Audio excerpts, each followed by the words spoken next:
In case anyone who wasn't here before, my name is Naresh. I was part of the CAMHS, or I'm part of the CAMHS Reimagined project. I'll be talking again, showing a film I showed before again. But yeah, so just if everyone who could just sort of quietly come and sit down and just in the meantime, obviously if you need to get food, keep getting food. But I'm going to now introduce you to Claire and company Concentric, who are going to tell us about what they've been up to. Hello everyone, so this is Mick and this is Duncan, and we've got a couple of short films. We were funded in the same funding stream as the CAMHS Reimagined project, which has been supported by Urban Health, and so we're part of the same community of practice. But we did a project working to support women who are carers of children with challenging behaviour, additional needs, SEN, again as part of this broader Urban Health project. We've got quite a few of our participants in the room. Can any company Concentric participants put their hands up so we can see where everyone is? Esther was here a minute ago. I can't see her now. Okay. Oh, there you are. And this is Esther. So just really briefly, I'm going to get Mick to talk about the project that we're going to show two short videos which are about the project that Mick did. The project that I did, we used paints, and people were given paints and brushes and told just think about colour and texture, don't try and paint a thing. And then we had discussions where everyone exchanged their knowledge and wisdom, and the results of the flip charts are on those pages where the paintings are. So that's my bit. And then do you want to talk about your? Thanks, Claire. Hi everyone, my name's Mick. Along with Duncan here and Yanael, who's not here right now but will be here later, we were running a project called Parents in Play Mode. We designed this project with the participants, so it was for them and designed by them. We started by asking them, what do you need in your life? Everyone in the project has a child with SEN or multiple children with SEN, so we wanted to find out what we can offer them from a creative perspective that will help enrich their lives.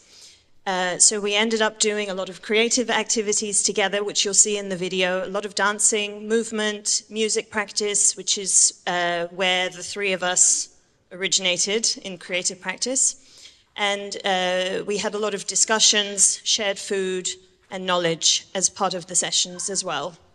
Duncan, do you want to add anything to this? Just very briefly, as part of this group, I'm a group facilitator, and we facilitated using voice, using percussion, using music, and using food in terms of fellowship. And my name is Esther, and I'm the witness of play mode that motivates me and take me out of my shade. And I'm so proud to be part of Play Mode. Thank you. So we're going to go now and let you watch the films. They're quite short. And I just wanted to add that the project was about using creativity to provide services in the community. So that's it. Thank you very much.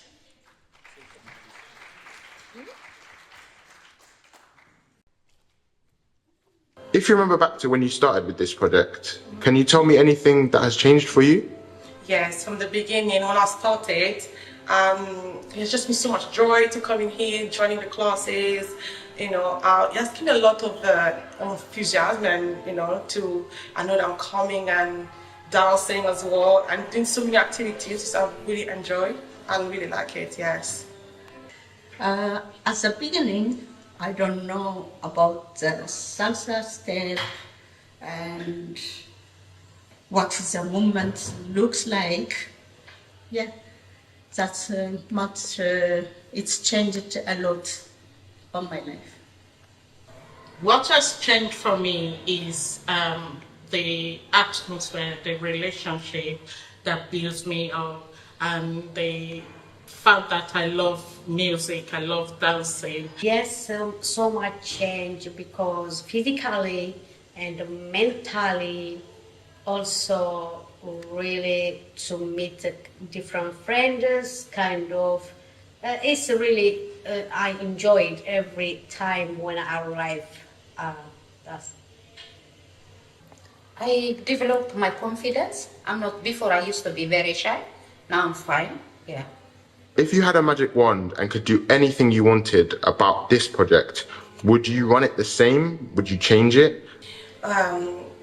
Differently, I would say I would love that if they had more funding in here, so they could have like a bigger hall for us to get more people coming in to join. I would love that, and also to have more staff perhaps, and because an assistant for ENL and obviously for the whole team. Yeah, so that would be really great if we can get sort of support in here and a location that would be a stable location for everyone. That would be really nice. I wish to continue as it is. We like it the moment. I like it, I enjoy it. Hopefully it will continue for future. That's make me energetic. Basically, I will leave it as it is, but I will also love to spice it up by making it not to be the same routine, but has some spicy on it, like playing some jazz music or a Zumba sound, or like a music that we have heard before, because there is no music that is played that doesn't go with salsa. Every music follows as salsa, so I will just spice it up with that. This project is, I wanted to continue the same, and also a little bit kind of a drama session also. It will be great. I love it. I want the same because, what, it's good for us to have this kind of communication. The same situation like me, everyone is carrier. Also, it's good to have a new face, new friend, yeah. And then lastly, what did you like most and what did you like least? Ooh, at the most, the food is excellent. Yeah, everything was just perfect in here. I don't see what is not right. Perhaps just this thing would be maybe having an extending time for the classes. For instance, we'll spend I think it's just like 45 minutes an hour on dancing, maybe a little bit more. But if we could get more more class hours, I would say an extra hour for dancing would be really nice as well. Yeah, I mean, I don't know how it works that we have dance break, but yeah, if you can just get a bit more time on that aspect to it, we're not really. Thank you. The most I like is the movement. The movement is stretch my body, and I can move, burn my energy. This is fitness for me, and the same way I relax with the music, listening the piano and the movement. That make me relax and doing exercise. So I like it very. The most I like the movement, the dance movement, especially the salsa movement, because I never had before this kind of dance here.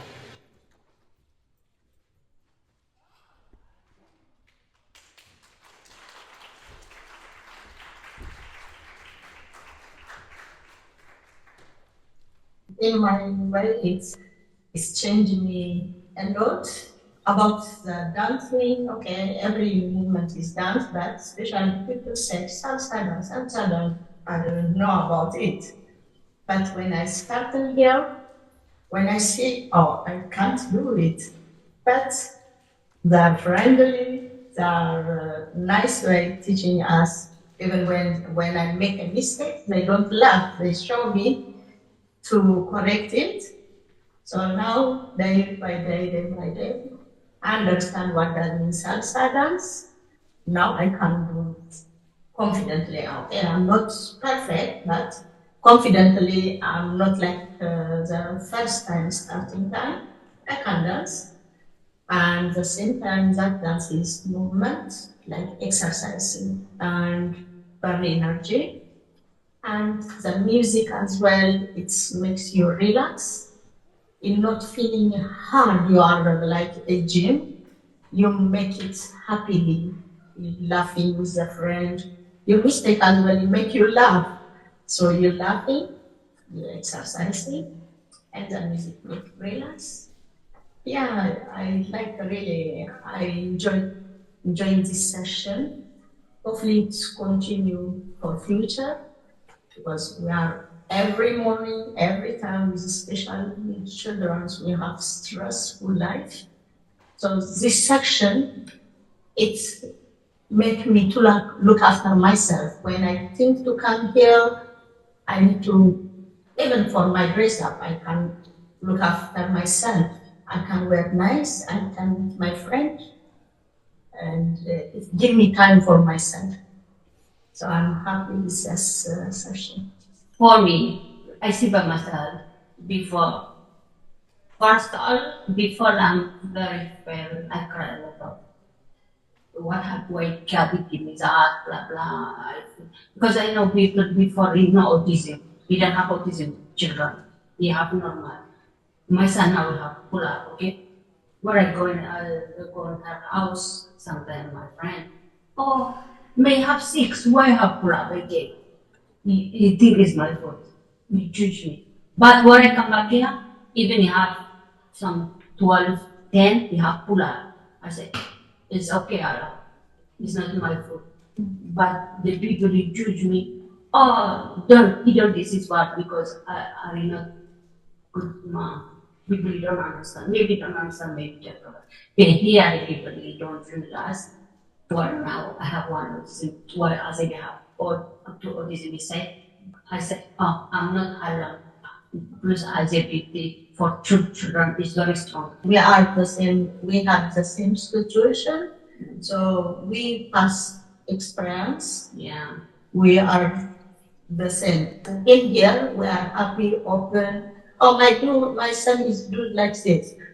Everyone is sharing their experience and what situation. And sometimes she will give me her experience. I will learn from her something. And everyone pass and learning as well. And after our session, we have a healthy snack. And then with that healthy snack, we are eating and drinking and chatting time as well. Yeah. It's so all environment make us happy. Yeah, for me, I was very shy as well, and my English is not good. So once I joined this group, we have a chance to talk and we have to speak English during this section. And then we have made a lot of friends and we learn dancing, movement, and also release our stress. At home, we have a lot of stress with our children, housework. Once we come here, we have fun, and we have a lot of exercise, movement, and we have a happy moment. Smiling, joking with friends. Yeah, everything is very enjoyed. And this is like a routine, like we come every Wednesday. Hopefully in the future we will do it every once a week. Thank you.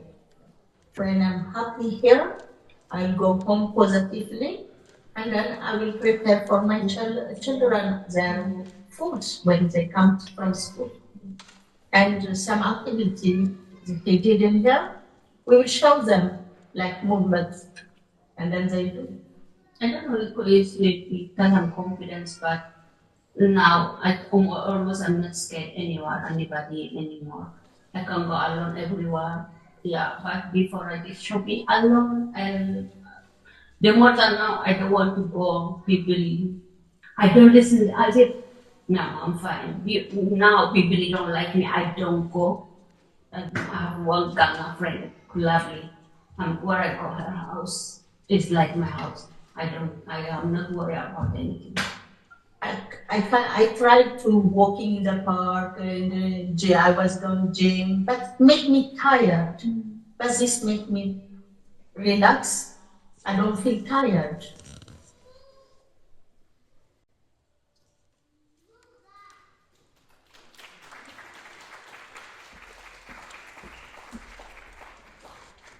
Thank you very much. We have time for a Q&A if you're interested in a Q&A, but before that, I would just like to acknowledge the technical support that we have in the room, and in particular, Adam. Will you come out, please? Who made these 2 films for us. And also Sergey and everybody else who's helping with the technology today. We really appreciate your work. Are there questions? Would you like to have a Q&A? Is there anything anybody wants to know? Oh, it was a one-off project. Company Concentric have a website, and you're actively seeking funding to do another project or continue this project, yeah. Yeah. I'm freelance, I just go, you know, wherever. Any more, yeah?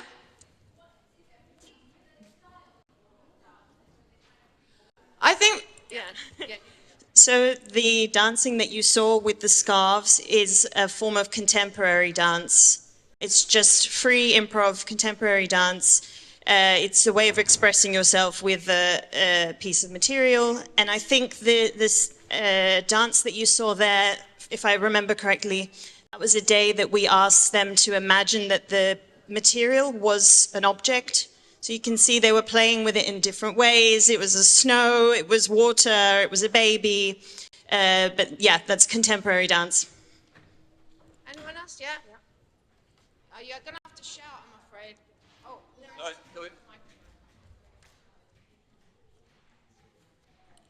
no. Hi, both. Thank you for sharing. I was going to say, would you be happy to share some of your learnings as the team in terms of what you've learned, what you feel like needs to be done in the future? For those of you who have joined more recently, we're a wider group of a community of practice funded by Impact on Urban Health, which is part of Guy's and St. Thomas's Charitable Trust. But we're all either community or arts practitioners, and this has been a culmination of about 2 years worth of work. Although over there you can see that Parents in Play Mode was delivered over February and October, but there's been a lot of work that has gone on to this. So I just want to say well done. It's amazing to see this all come to life and to have a full room today. In a lot of our conversations as part of our community of practice, we discuss our learnings as a group and also as team members and individuals. So maybe it would be a nice opportunity to share as a team yourselves. I know you said you're a freelancer, but you've had a lot of impact in terms of this work and coming out of it now. So I think I'll leave it to the both of you, or the 3 of you actually, to maybe share some of your individual and team learnings. Thank you. Thanks. Yeah, I've got one to start. Something that we've discussed many times now. We've had lots of conversation about this.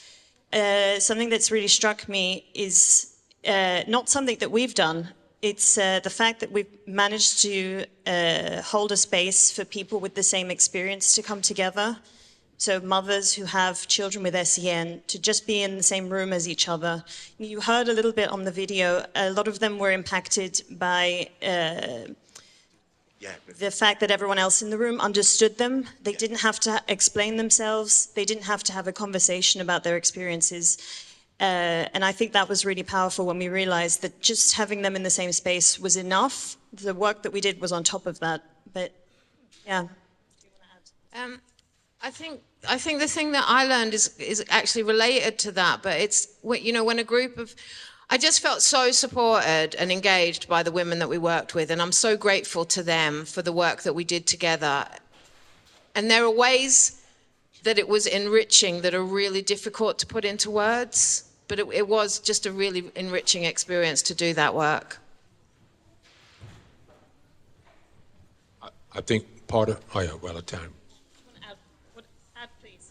No, I think for me was about trying to be a positive black man in a room full of women that are proud women as well, and that I didn't come across as extroverted, but I came across as hopefully a respectful guy that knows how to have fun and knows how to be part of a team with women. It's just a little bit of what we learned, but I think we're out of time. So are there any other questions or comments?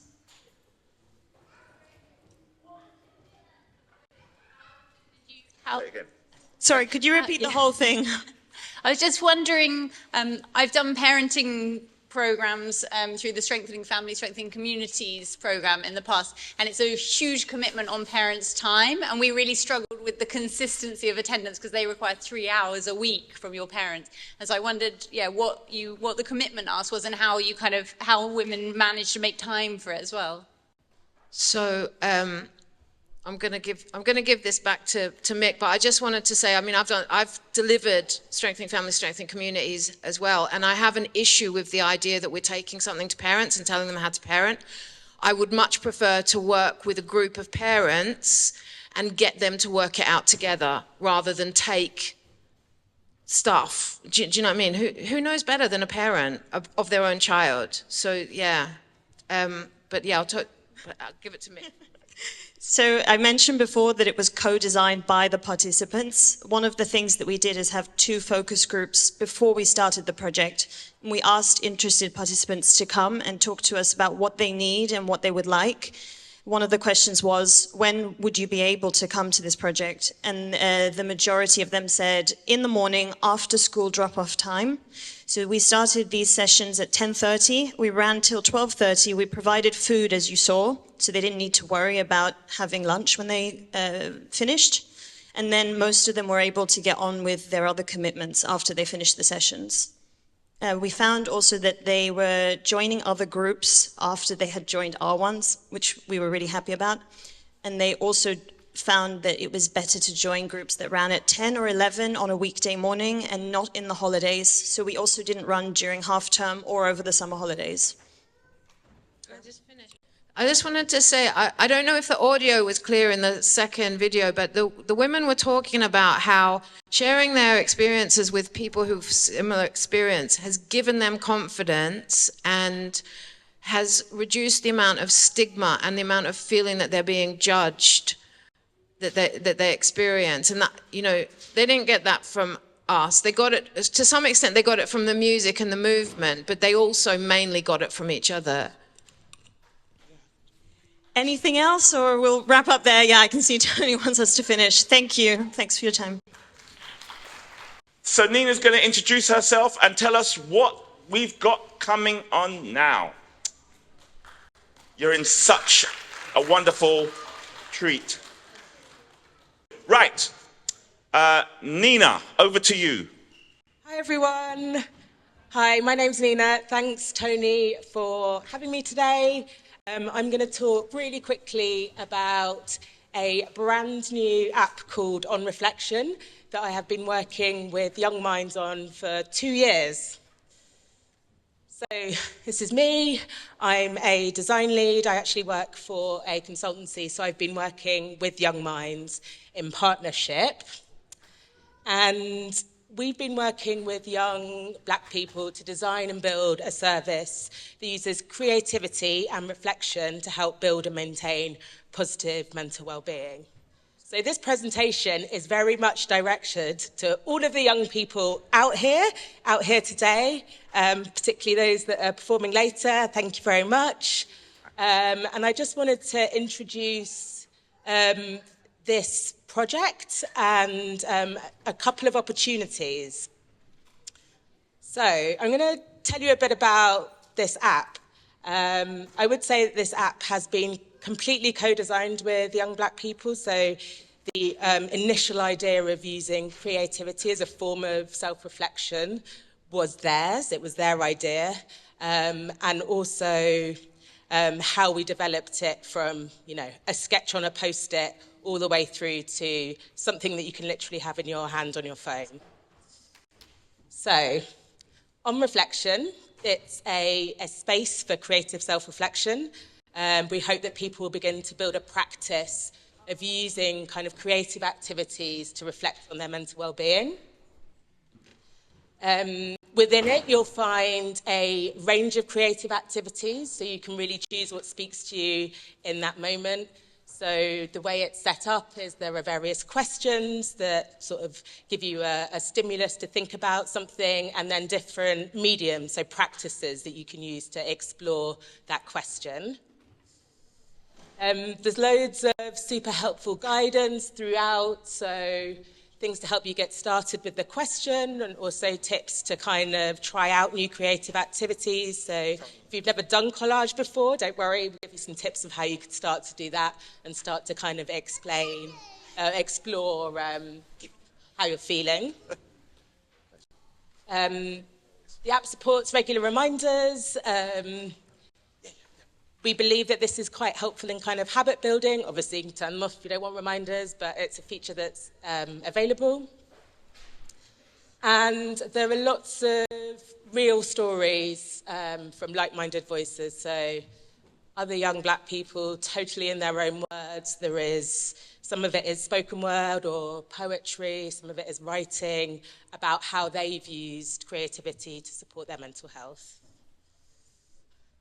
So my big ask is we'd love it if you are young and black, if you could test our app.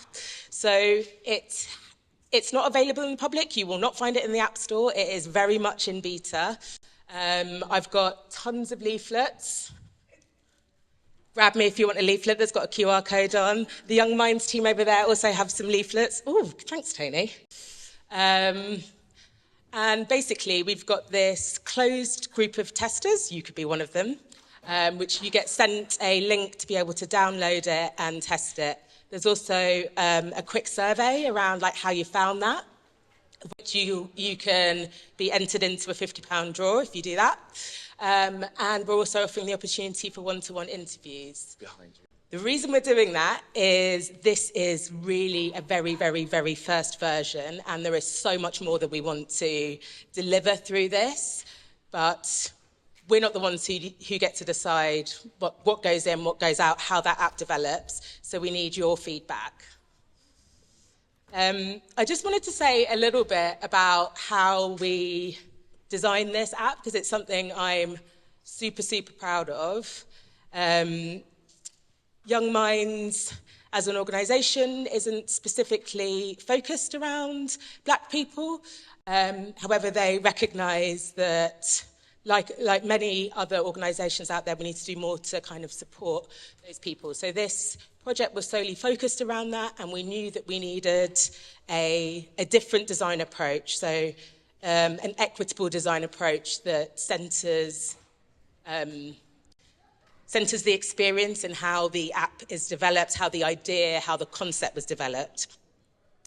So we did loads and loads of research. We had tons of ideation sessions, but we also brought together these 5 amazing young people who worked with us really intensely as we developed what the idea could look like, could develop into what they thought it would work, and they were really they're really the owners of this service. And I've just got a couple of videos so that you can hear from them in their words about why this is important to them.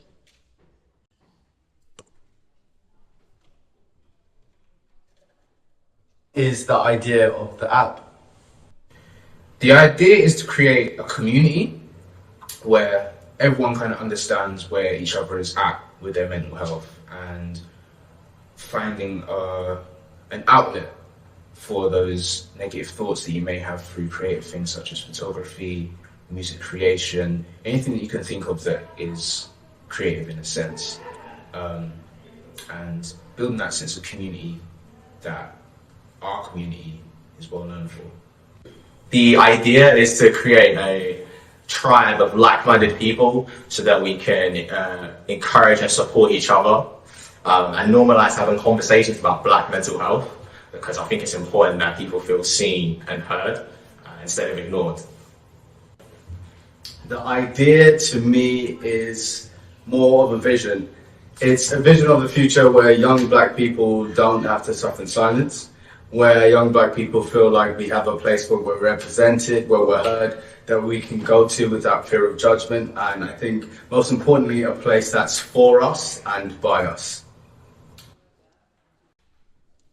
How would the app help a young black person? I think the app could help a young black person through a myriad of different reasons. Personally, I'm 25 years old and I'm only now coming to a place where I feel comfortable enough to talk about mental health issues with my friends, with my family. I wish I'd had something like this years ago. I think it would have helped accelerate that journey to get me to a place where I feel comfortable seeing other people who were going through it as well, having that community and knowing, okay, it's not just me, I'm not alone. Ideally would, lower suicide, lower crime rates, lower violent crime rates, and just help with the unity of young black people, and that in turn would help with the cohesion of the entire country. So yeah, I think it would help a young black person because I think it would teach them to, to open up about things, speak about things, which obviously right now it's not really normal. Instead of keeping it in and God forbid going to violence, or being cold, or just it weren't affecting their behaviour negatively. So yeah, I think it's going to teach young black people to normalize or open up about their mental health and seek help. It's good to see someone that looks like you going through and trying to figure out the same thing as you are. It all comes down to that sense of community that I've been talking about, and also the fact that it focuses a lot on the visual arts, which is a brilliant way of alleviating those feelings you get when you're struggling with your mental health. It worked with me when I was struggling. I just picked up a camera, went out into London, and started just shooting random things like buses and people and buildings, and that really became like therapy.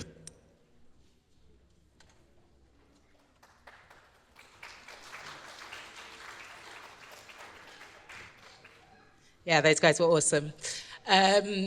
Just to also say, we were consulting some kind of external experts, so people that weren't within Young Minds. We spoke to kind of clinical psychologists, loads of people like art therapists, people that work in the community with young black people. So I just got a couple of quotes that were really powerful to us. So CJ Lloyd Webley, in fact, he said, "This is groundbreaking stuff," which we're like, yes, thank you. But for him, it was like, he said, that we're not used to the content. We're used to the content not being relevant or taken away from us. This is something that could be infinitely theirs. And Dr. Chelsea Gardner said that it felt really accessible. It's a way to connect with yourself, find different ways to play with the expression that's complementary to clinical work. So she could see a world where this is used as part of clinical work, but also out in youth clubs or just something that you can pick up on your own.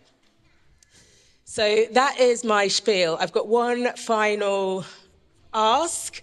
We are looking for funding to continue developing this service.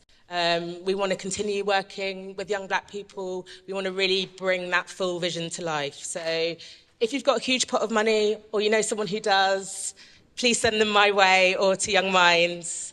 You can get in touch with me or Libby Rose, who is the head of digital transformation at Young Minds. Thank you very much. Before you go, Nina, does anybody have any questions? What you've heard, any comments, suggestions? We want to know where the funders are. Yeah. I know they're going to keep quiet if they're in the room. But let's get some questions for you, Nina. Hi, thanks Nina for the presentation. It looks really, really exciting. I'm going to let my team know in the CAMHS about it. We're going to try and basically let the schools that we work with know. I work in schools as an NHS mental health practitioner. It looks really good. Where were the young women in your project? I'm just hoping that it wasn't mainly young boys who... It wasn't, no. So crazy, as the stereotype goes. Yeah. So we have spoken to a complete range of all genders, people who identify in different ways, different backgrounds, and our 5 co-designers did have 2 women in them. They just weren't able to make that day when they were doing the filming, which is a real shame.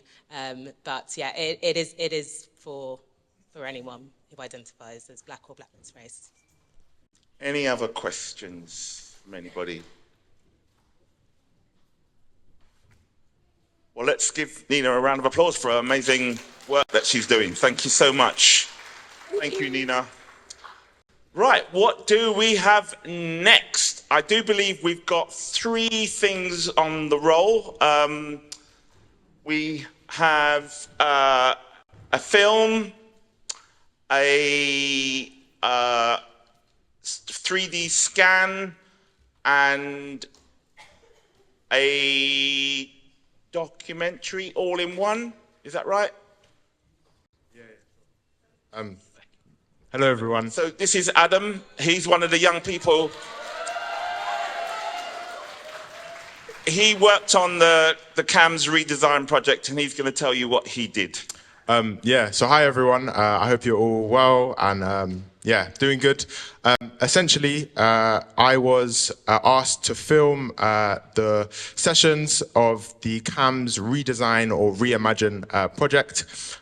So that involved basically getting to know everyone that was, there, filming the conversations, like the debates that were happening. Essentially, the video that I have, it splits into 2 phases. So it's got phase 1, which is obviously where the adults were kind of present, and the health professionals. People who were working in CAMHS, etc. People who were parents of people who worked, people of parents whose children may have been in CAMHS. And then basically the second part of the project were with the young people over there. If we can maybe pick them up, give them some noise. Yeah. Essentially, for that side of the project, it was mainly just kind of filming the kind of rehearsals that they were doing, the devising that they were getting up to, and just a lot of the stuff that they were working on, which will be shown in this video. The video is about 20 minutes long, so it's split into 2 phases, phase 1, phase 2. You'll see when obviously the young people come in, and I think that was about it.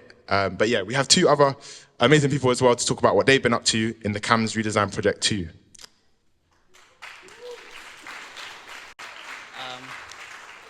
Hi everyone, I'm Christopher. I am a public space designer, formerly an architect, and my role as a designer is basically to make public welfare tools. And with the CAMHS redesign project, I was part of the phase 1 and the phase 2, where I basically captured what conversations were happening, what dialogues were being discussed, what were the things that were highlights, and have sort of charted them into a little storyboard. I've also interacted with a lot of our young friends, and they've been able to express how these sort of spaces of comfort would develop for them. So what you'll see is actually a 5-minute video of the first part is AJ's story. It's called This is AJ, a character that was developed at the CAMHS workshop. And the second part is our spaces of comfort. And together they sort of chart out what is it that we can improve, what is it we can talk about, what is it that we are happy about. Yep, that's all. Thank you.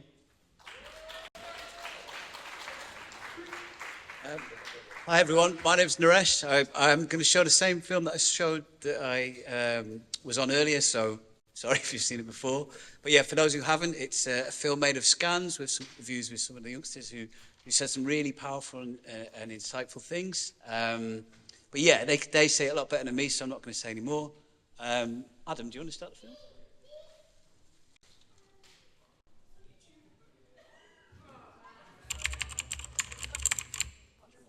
In 2 groups. First part of your task might be to answer some of these questions, or if there's another question that you feel that needs to be up there, write that and then get other people to fill it in. And then once you've got a few examples of those questions, answers, you're going to, in your own way, you're going to share it back to us in the 2 groups and agree on a way and how you might share that back to us, the other group. What do we mean by mental health and well-being?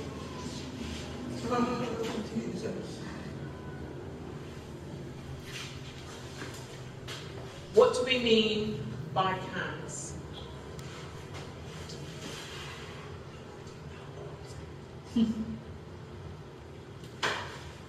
What are the limitations and risks of CAMHS?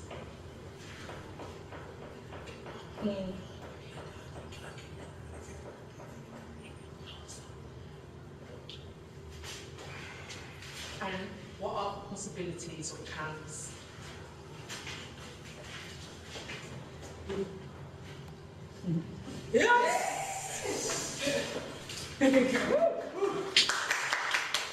The main reasons why I joined this group is we work quite closely with the local mental health services under SLAM, but we want to reach out more.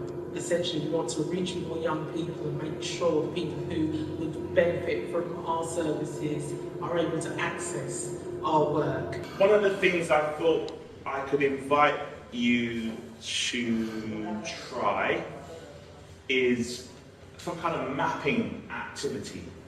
It seems to me that perhaps what might be useful is to try to just map something in a really simple way of what do you think CAMHS is already, and then we can question what might be true or not true, or what we don't know. But I want to try to see if we can map that on the floor. There's a young person, they've got a mental health problem, the parent notices that this is an issue. What's the first thing they do? So it's here. It can be that the mental health, the teacher see it, then the teacher can tell the parent, so they got a reference, so then they can go to the hospital, to the doctor and say, hey, this is happening to my child, I've got the references. So they can go to the hospital? Or, yes. Or they could go directly, or they can go directly to, it both leads up to go to the hospital. AJ, 15, got a problem. Is that clear? Yeah. Where it starts? What's next? Please feel free to pick up a thing and kind of go, this is what I think might happen next, or this could be an option of what happens next. Give me a scenario. It can be the school sees them. School sees them. Or their parents see them.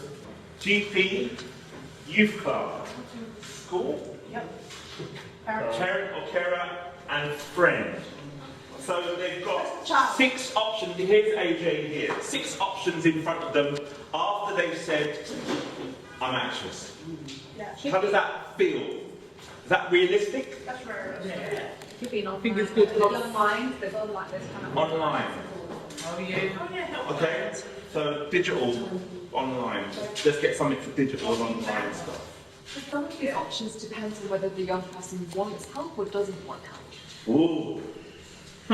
So I joined this group to think about CAMHS and how we can redesign and improve it from 2 angles, really. I'm a Lambeth resident and I've lived in South London for over 10 years. And I also work in CAMHS. And I'm really passionate in terms of improving health equity and access to services. But you have to also think about when people try to take online support, sometimes you might not get the same caller, especially if it's a emergency line. So it kind of, you have to start your person, AJ, had to repeat that whole trauma Again, why to it's somebody happening. else. So if I could ask you and you to come a little bit closer and put your hands together. One hand, yeah. And then can I have you two just go over, that's good. And then if you come around here and you put your hands there, okay. And now one person raise their hand, one person. And now grab somebody that you're not already holding. It doesn't matter, Okay, so now this is a knot which kind of represents the complexities and the stuckness that sometimes can happen in the system. Your job is to try to unravel it as far as you can go. You two have to go over. Okay, no. Then you go over as well. Right. So part of it is about you're in the system of trying to get some help and support. So who are you and where are you in the system? You could be a professional trying to help somebody on the other end. You could be a young person trying to reach out to somebody and you're trying to get through. Perfect, yeah, I'll go with that. Okay, I'll go with that. And someone needs to do a little... Are you a contortionist?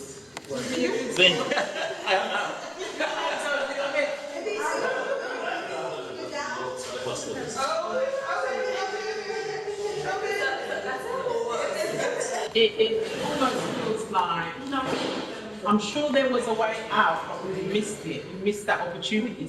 And so I'm thinking from a service point of view, it's like there is an answer, but if you miss that opportunity, you're just going to keep tying yourselves in knots. Do you see what I mean? And so if you think of it as a puzzle, there's almost like a pattern or a sequence to it almost. Firstly, I found it quite a very thought-provoking and engaging process. I think it's important that it's happening at all. I like the way it's happening. I like the creative approach to problem solving and the different people who are involved in the group. It's a mixed group. It's not just all professionals working and functioning and thinking in the same way. You've got practitioners, you've got parents, you've got people who provide alternative services, you know, you've got researchers. So I like that dynamic of bringing people who have lived experience with the CAMHS process, who might be professional within that healthcare system, but also people from the community, whether it's service or just as lay people, that dynamic of coming together and to try and, you know, do some problem solving in a creative way. Today we're going to focus on completing mapping out the journey of CAMHS, so we get a sense by the end what it kind of is, what it kind of looks like. No, you've got to tell me what happens next. I'm not speaking to my parents, I'm speaking to a friend. I need to know from you what happens next. You need to speak to someone. I'm speaking to my friend. And you have spoken to family? No, I'm speaking to my best friend. Okay. What happens next? Best friend speaks to their own parents. Their own parents. Okay, they have a conversation. What's the outcome of that conversation they have? School arranges the meeting with the parents. Yeah. Some schools have counselors. Can we write that down? What happens next?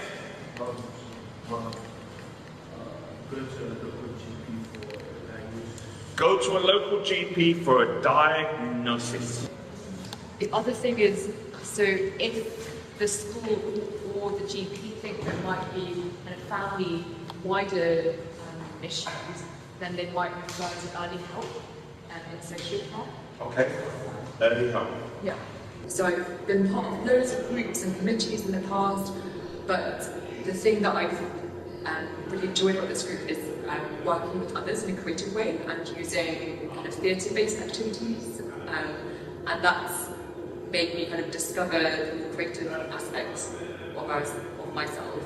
And actually those methods have helped us gel as a group and be able to have some of the more difficult conversations and think about things in a different way. I've got an activity that works like this. It starts off with people working by themselves with a post-it note and a pen.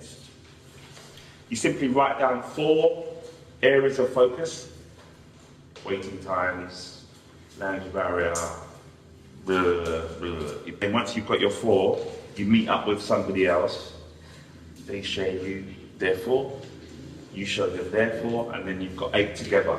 But then you have to have I'm only being crude, you have to have a fight to narrow down it back into 4 between the 8. We've got equity and waiting times, and we've got effective treatment, including prevention. I think prevention is so important, and I'm thinking about before you even refer somebody to CAMHS. It's again about that work you do early to intervene before someone's. Don't we have Yeah, I kind of have the point about training, which we described as supported and effective staff.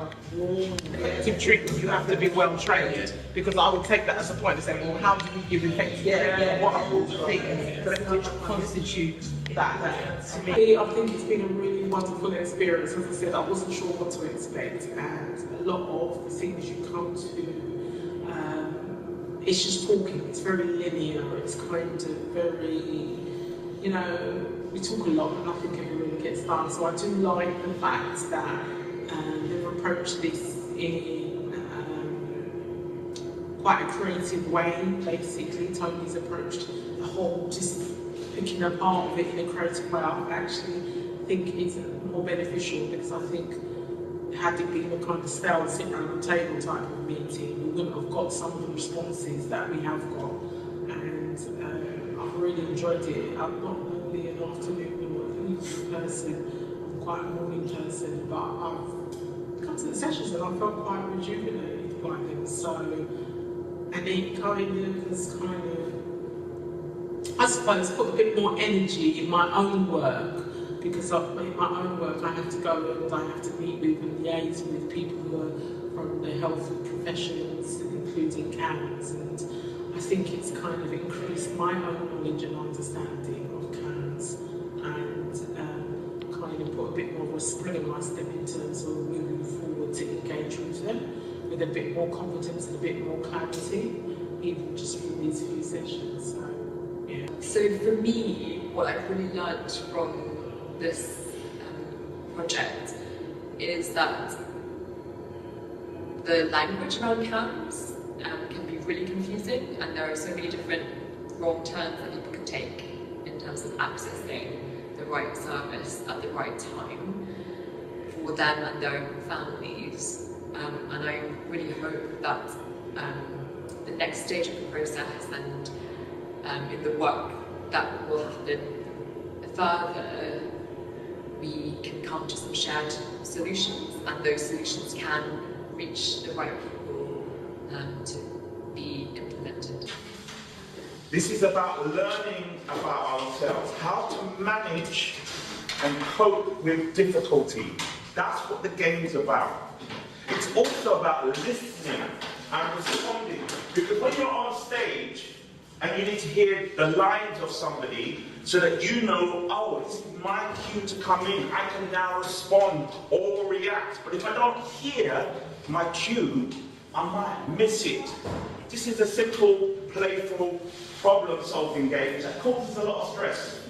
But you have to learn to manage it. It's only a game, but it teaches us something. It can be playful, it can be fun, but it can be also stressful. Let's begin. Go. Knock it to 10. 10 to 1. 1 to 6. 6 to 13. Oh, I saw some people kind of lean to get in there, Michael. Don't try and style it out. Michael, I saw you. I saw you. Don't try it. I've got beady eyes on stage. I saw what you did. Come on, you're holding up the game. My name is Michael, and I'm at the Brixton Library. Well, the reason why I've joined is to extend on my acting potential and my acting abilities, because I really love acting as a passion and a hobby. So I'll do anything I can to extend on it and, you know, to make myself more visible to, you know, public eye. The aim of what we're doing is generating material that may end up in the show. I'm going to start by saying, Timmy, what's going on?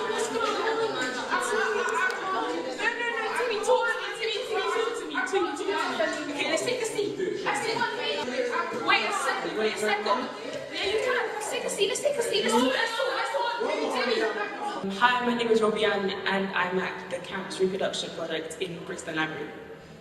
I joined the project to get better at acting and to also be with other young people who also want to do / pursue a creative pathway. Also to bring light to mental health problems and to the people who are in the audience so that they can help to improve the mental health system. Oh my days, Sandra, you don't understand. This child is actually driving me crazy. He's always coming home talking about, oh, I'm hungry. Do they not feed you in school? This. Oh, she's back again. These like people. Just get over it, man. Once there, get on with your life. Yeah, move on. Get to your room. Oh, this one. Hi, my name is Leah and I'm helping out with the CAMHS project. I did this project for two main reasons. One of them is because I wanted to experience other people who might have experienced stuff like me, and I also wanted it on my CV. So, yeah. Make sure you guys, when you improvise it, include this sort of educational element. Also, make it not as dark as it is. Like, if you make the end of each story as something that feels grim, then it takes away the aspect of hope. What you guys with the workshops we've been doing with Tony have done so far is that some things can be deep and some things can be simpler. And you need to create that balance. If everything's extreme, it's just a lot of overload. The stuff you're saying that's so extreme is the reality of a lot of young people. You know, some people are desensitized to certain things. So for you to say this is too extreme, some people have gone through, I mean, it's each to their own person. Some people have gone through worse things for them to say, no, that's true. I think we should maybe have a story that might end up good, not as bad as the others, so we show different levels. I'm Nevaeh and I'm at the CAMHS Redesigning Project. I'm here because I love drama and to help others with their mental health. If there's I really want to talk with you. What's up?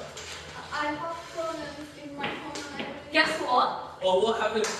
Guess what I just saw? Chloe! Yes! Swear down, you saw Chloe. Swear down! I was like, hi!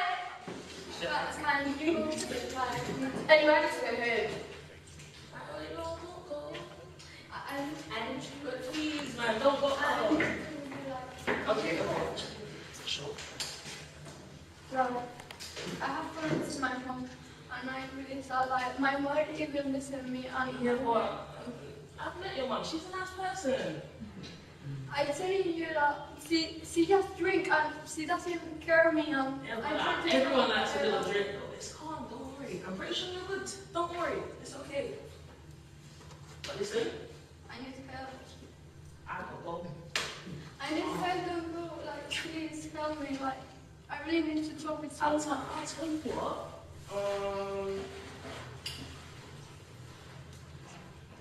Are you not my best friend? My name is Katya. I'm 16 and I'm person Lambeth. What do you hope to achieve from being on this project? To socialize and develop my acting skills. I'm Nayota and I'm here at Bristol Library at the CAMHS Design Project. Come in. Wonderful. That's the end of the day. Excuse me. Speak louder. Speak louder. It was hard. Oh, sorry. Excuse me, miss. Right. I just wanted to ask a question. I've been lately not eating because one of my friends been saying not to eat so I can get prettier. But then my other friends people say to eat more or be yourself because you'll be yourself. And I'm confused. So what's the issue? Because I'm just asking what should I do instead. well, if you're hungry, go eat. But I'm asking you a question to help me. I mean, I gave you the solution. Now you're taking up space in my office. It doesn't matter.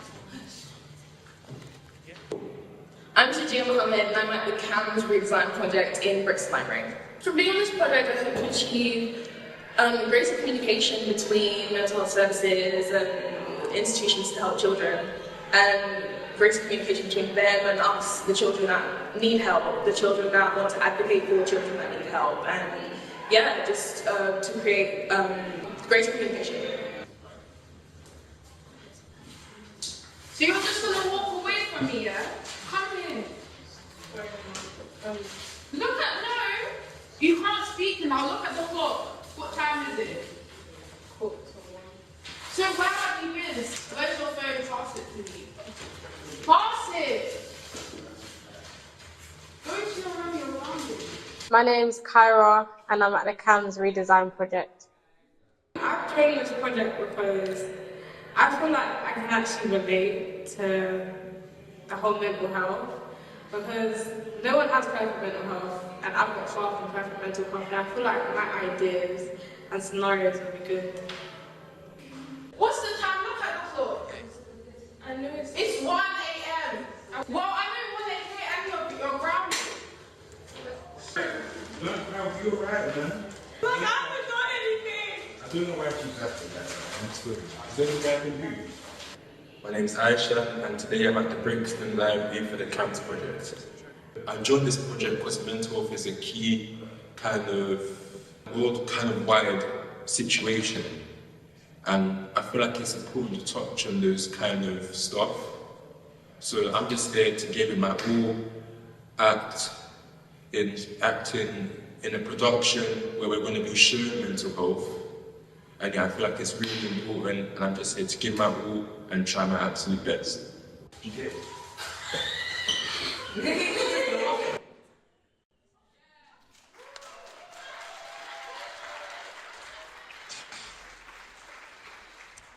So that was the first film. They're going to show 2 shorter films now, and then we'll have a little bit of a Q&A after those 2 shorter films. So let's go with the second material when you're ready.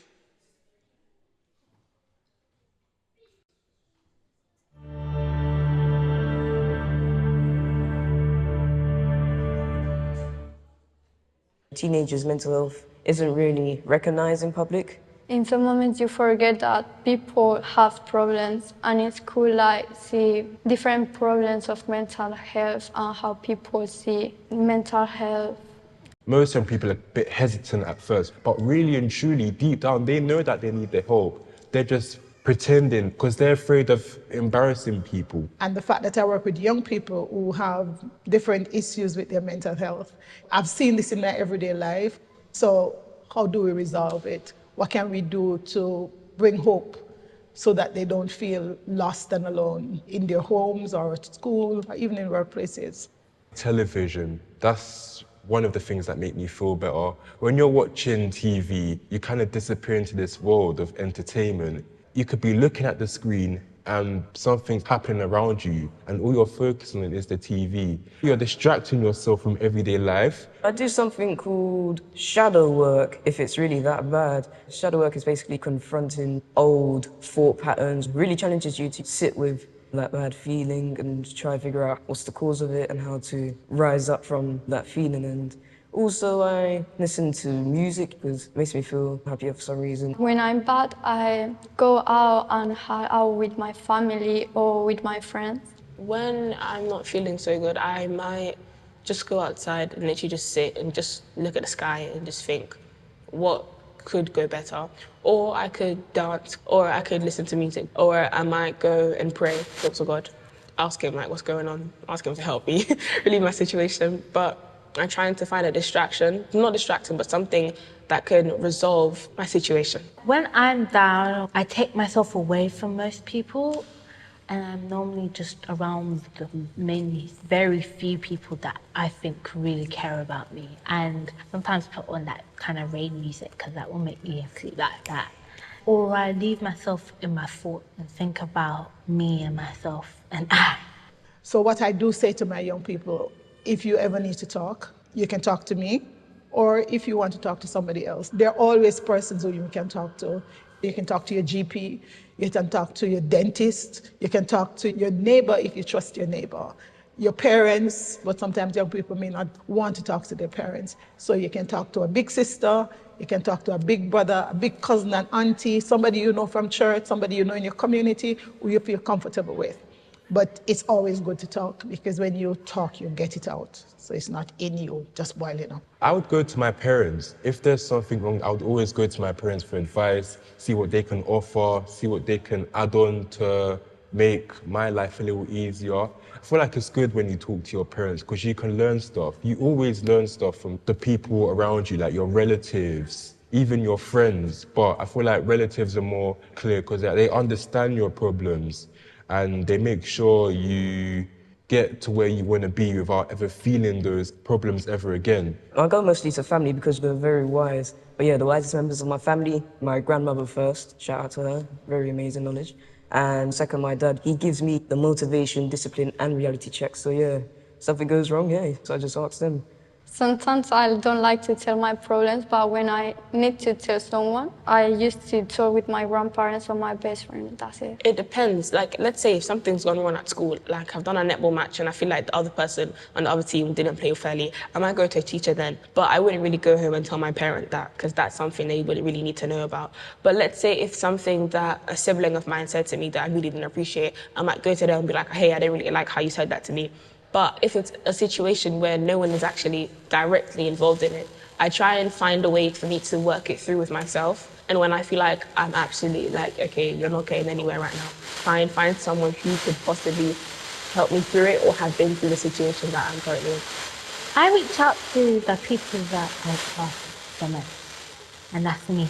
Before I really speak to you, and it may take me a couple of months to do, but I like to go over different perspectives and different scenarios and ideas in my head until I get a firm foundation, and then I'll speak to other people and have that understanding. And if it's something different from what I thought, then I'll listen. But if it's the same thing, then you're not really giving me news, are you? Some people's family life might be disrupted and you wouldn't know how to talk to them without giving a signal. But with CAMHS now, CAMHS is a great way to introduce people into a new life. I think maybe in the back of my mind I was aware of it to some extent, but not really, not to say, oh, is this a place that I can go to? Not really. Because I work in a school and the support is within the school. And I know that they have support outside of school where they'll have a social worker, stuff like that, but I've not really known about CAMHS per se. What I knew of CAMHS was that it was another place for young people to go to, but I didn't really take it into account since I was already with this youth centre called Legacy, and every 2 weeks, Wednesdays, they have a session with Off the Record. I am actually in CAMHS, so I know about the processes and they take forever. What I changed about it, the list. They're way too long, and because I haven't had the visit in a couple of months, they say they care, but what are the actions? Because the actions speak louder than words. So I would say shortening the list or making sure there's more people who move faster, who give like the necessary dates, like there's times and limits where this should be done and you need to move or you're out. And the frequency of visits of you have with the actual patient and person.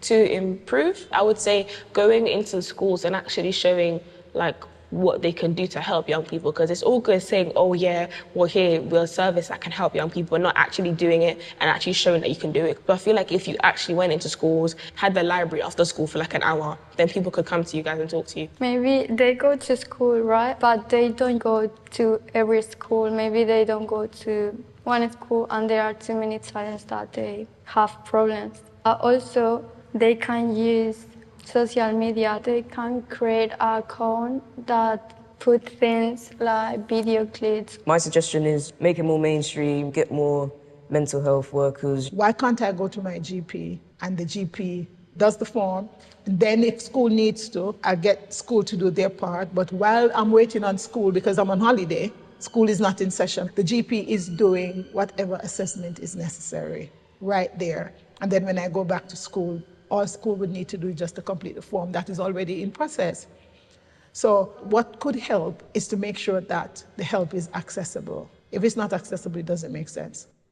Perhaps having multiple waiting lists so that the lines are shorter, but then that would need more people working in those fields and that might be a bit tricky. Perhaps having different services, maybe partnering up with another mental health service that could help young people, where you can see if these two are actually coming together, like they actually mean business when they say, we're actually here for you guys. And in the meantime, while we are waiting, give the support For example, if you go to the doctor and you have a bad knee and it's very painful, but they say to you, we don't have a date for us to do surgery until 2 weeks' time. What they'll tell you is, if the pain becomes too bad, take some paracetamol. So while we are waiting on that date, we're doing something in between. The young people, while they wait, they are smoking to solve their problem. They're ganging up, they are drinking, they are doing everything to get this thing off their mind or to cope. What we can do in the meantime is to give that help, give that listening ear, give them that space. We can have clubs that can actually help to release stress, give them something that could actually make them involved and take the mind off it. Because a lot of times, because we don't fix the in-betweens, we're waiting on this date, things get worse. But if we come in between, we can realize sometimes that we can change that date and we'll have a happy society, all in theory. During those sessions that you have with your consultant, you should be able to identify things that could help you while you wait. It's the environment that you're in as well, because you could be going on a really good streak and the environment can just tear you down. So it's more learning what keeps you occupied and keeps you cope and understanding what elevates you in the best way while you're waiting. And also understanding that your environment may not be of the best conditions, so you must adapt to make sure you've got the best in the environment you have. What I've gotten out of the work that we've been doing is the fact that young people can really express themselves and express themselves well. We've done a lot of things that we could roll out to young people, because even though we are dramatizing different forms of mental issues, there are cases where the young people actually say, here are places or persons you can go to for help if you have any struggle with your mental health. I think the most memorable thing of this week is probably working with other young people, especially in acting, because I only do acting at school, and when I'm at school, people normally just do it because they have to do it. When I'm here, it seems like everyone actually enjoys what they're doing. I feel like acting can really help you with your mental health, to get into another character, to get in someone else's shoes, to get in another perspective than you just thinking about your situation. You can really get to know other situations and you maybe distract yourself for a while. I'd say I definitely have learned a lot. Because it's like acting and CAMHS, it's merged together. We're acting out scenes that people are going through. We get to portray them in a different light. Mental health is a serious, serious thing. And it's important that we shed light on it. And with acting, it's like, how are you going to portray that? In this case, we're doing our own mental scripts where we're not writing it down. We're doing a kind of work where the more you rehearse, the more it gets instilled into your mind. So yeah, that's really good. It really helps me to think more in different ways instead of thinking in a linear way. Builds up more confidence, gets rid of social anxiety, builds up self-esteem, and yeah. I'm learning how to communicate with people that I didn't see before. What I've learned this week, or made a big impression on me, was learning that other people had experiences and some of them was the same as what I went through. And it's nice to understand their point of view and seeing the different perspectives. So yeah, it was a good thing. It makes you have a breath of fresh air, so it gives you more of the burden is not only on your shoulders, it can be shared.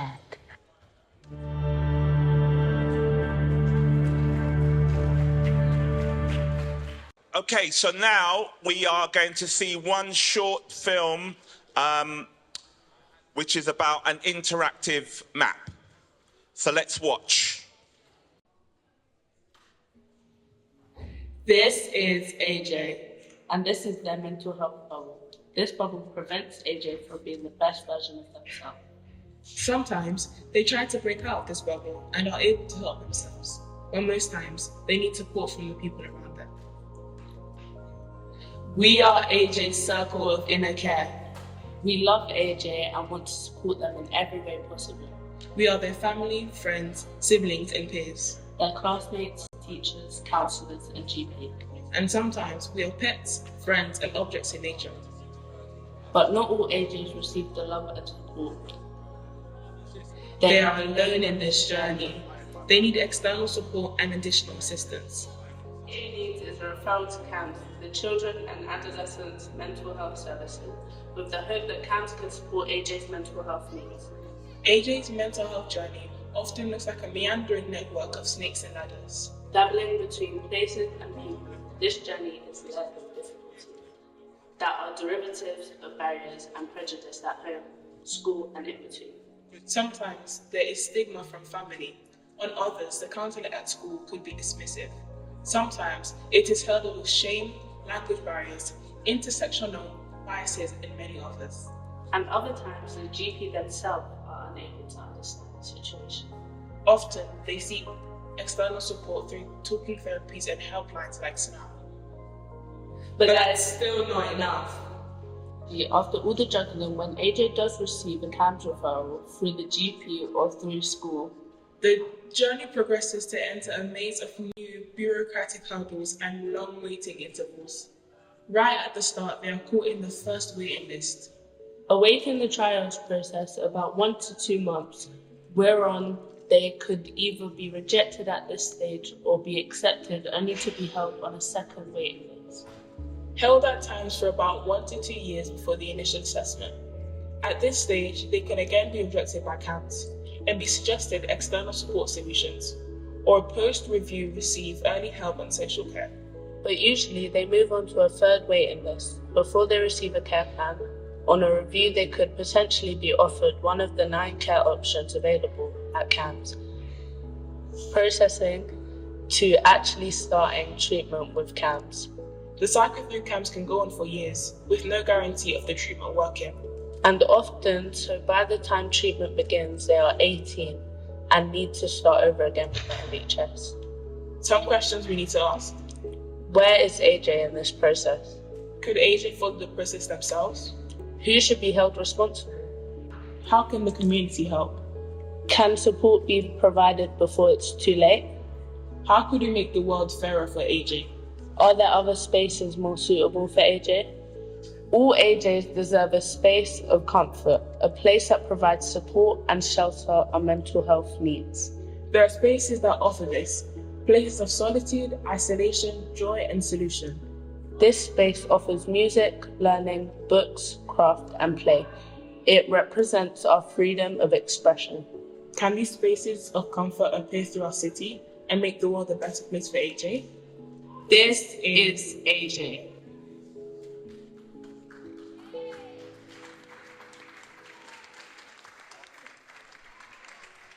I did not choose my day of birth. I did not choose my name. I did not choose my start on earth. I did not choose my brain. I did not choose my faith or face. I did not choose my schools. I did not choose my human race. I did not choose the rules. I cannot choose the sunshine days. I cannot choose the storm. I cannot choose the people's ways. I cannot choose the norm. But somewhere in the in-between, from the first to the final gasp, my destiny and who I'll be is tight within my grasp. So I will choose escape the chains. So I will choose be free. So I will choose erase the stains. So I will choose be me. I'll choose each day, not I, but we. I'll choose and chase the choice. I'll choose my path and what I'll be.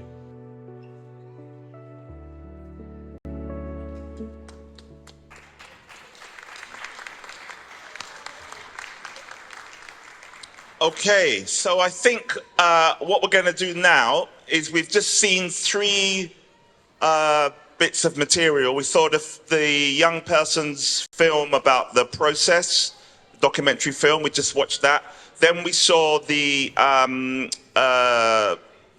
Naresh, the scans, thank you very much, my brain today. And then we just seen this amazing interactive map. Now, we're going to have a short Q&A about those 3 projects held by the participatory advisory group that worked on phase 1 of this project. And they'll explain what that is. So let's invite them up, the members of the participatory advisory group. Thank you very much. They can take the stage.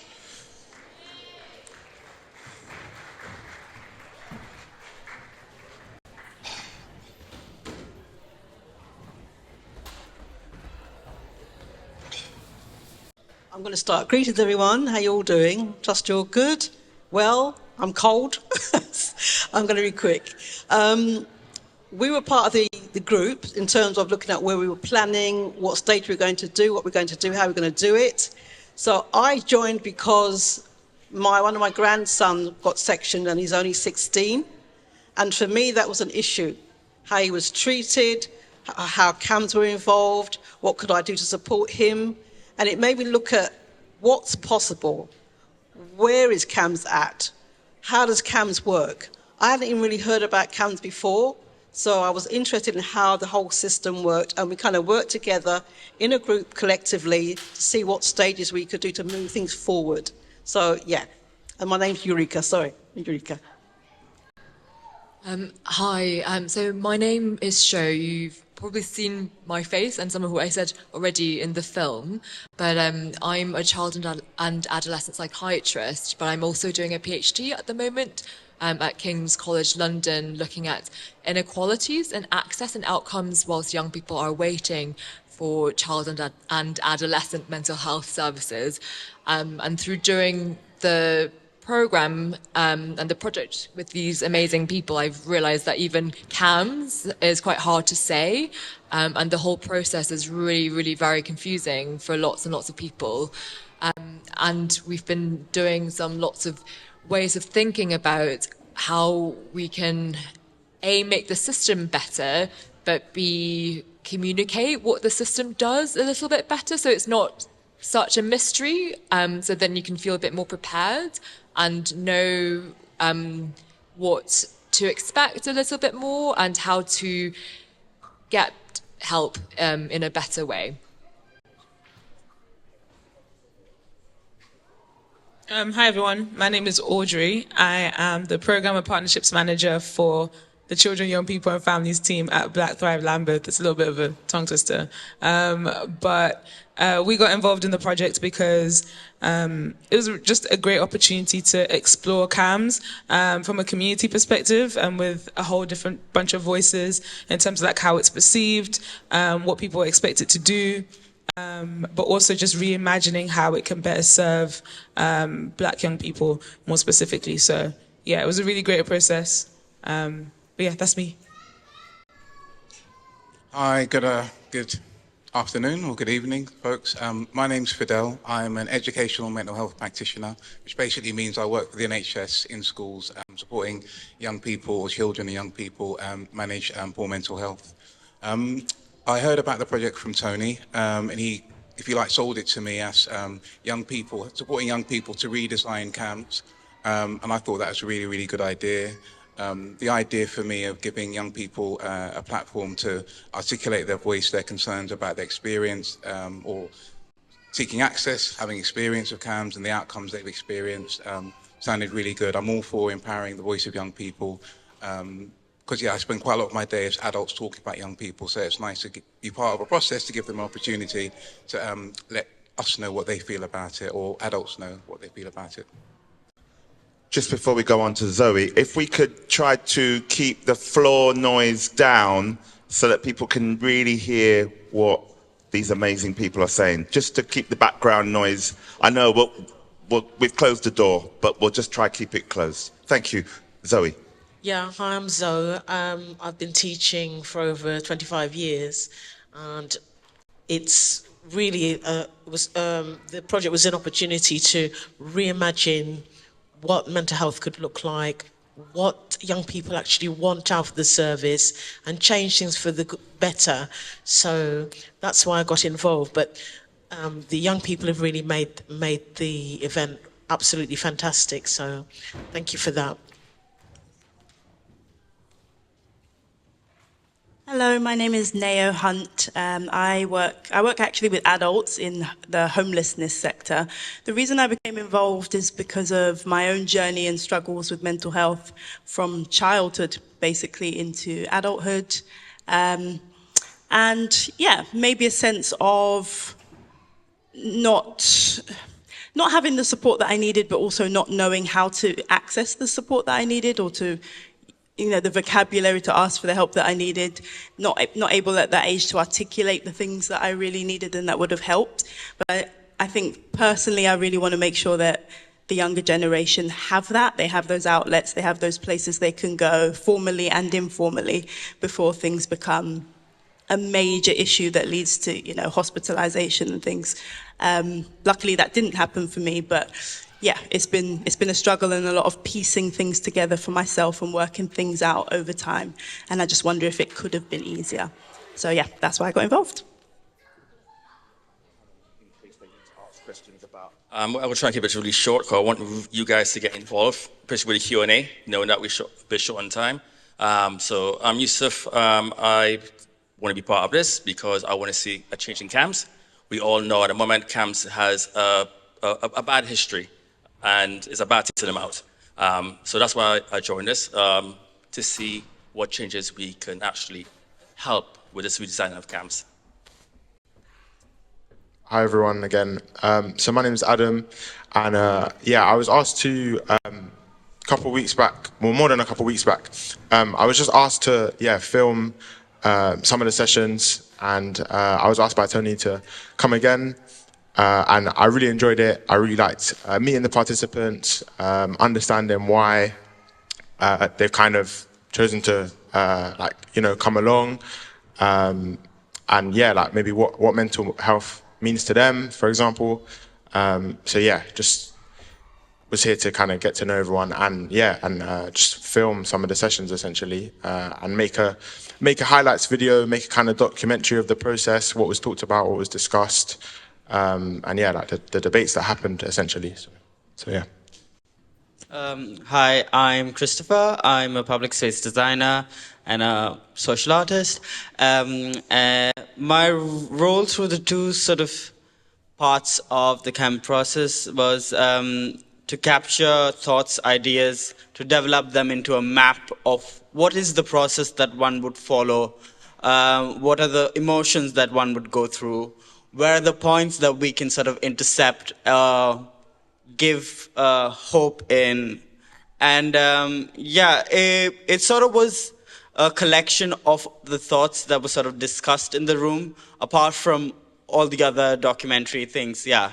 In a way, it was a very different experience for me because I came into it not knowing anything about CAMHS, and just know that there is not much information about how we get to it was where I started my sort of thought process. Yeah, that's what you sort of saw earlier today.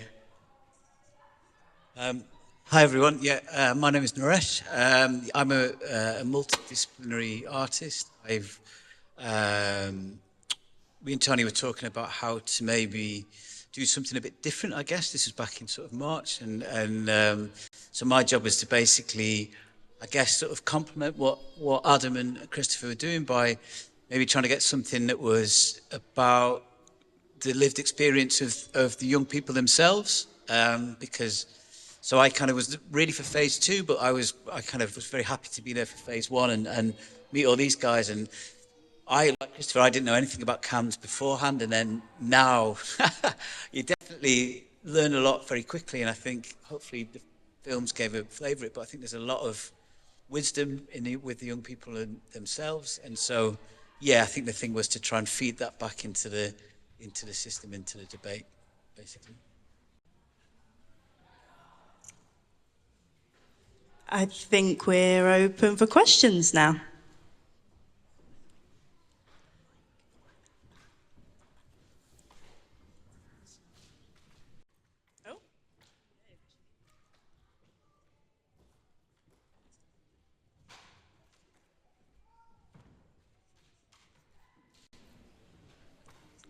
Hi, it's not really a question. I'm a parent carer of a young adult now who's 18 plus and is under the supervision of South London and Maudesley's mental health and learning disability team. Many years ago, my young person was referred to CAMHS, and the only thing that was recommended was medication. And medication that wasn't licensed for anyone under the age of 55. I'd like to thank Tony, is it Vinesh, and Shu for this particular project. It is really nice to see this in place in my lifetime. Unfortunately, it wasn't there for my young adult when they was a child or young person. So I'd just like to commend you all, and I hope that Lambeth CAMHS continues to fund this, and this project is seen by South East London, ICB and Lambeth together, and I can only just applaud each and every one of you on that stage. It's great to see the improvement.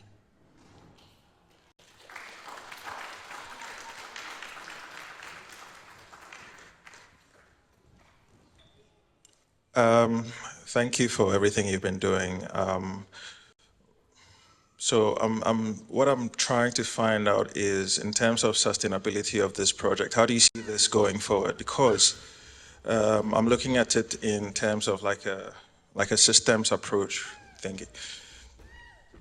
We know when it comes to mental health, personally, I see that one of the reasons why not just children, but adults are having issues with mental health or mental health problems is this. People have 24-hour access to you, and everyone, whether it's work, family, or friends, whatever, everyone has expectations. It didn't used to be so, and so we are having to work at a higher, much, higher level than we are supposed to as human beings. And so it affects adults, and then more so for children, because the adults are the ones supposed to, sort of take care of the children, the parents.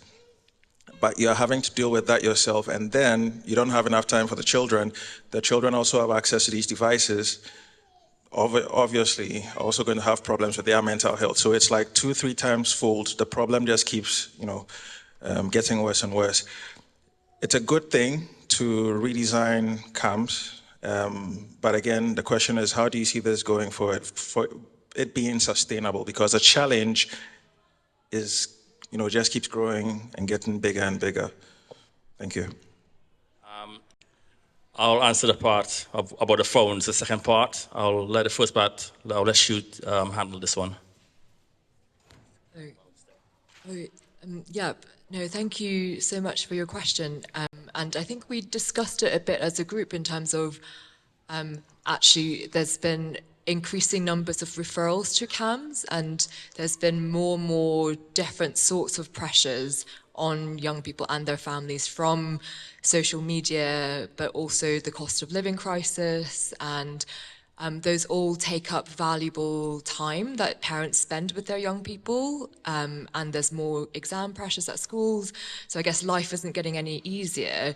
And in a sense, we kind of need to embed support and interventions across, I guess, from birth to the grave, basically, and across lots of different kind of settings and institutions. But we also wanted to, I guess, have the right support for the right person at the right time. I think that came through quite a lot.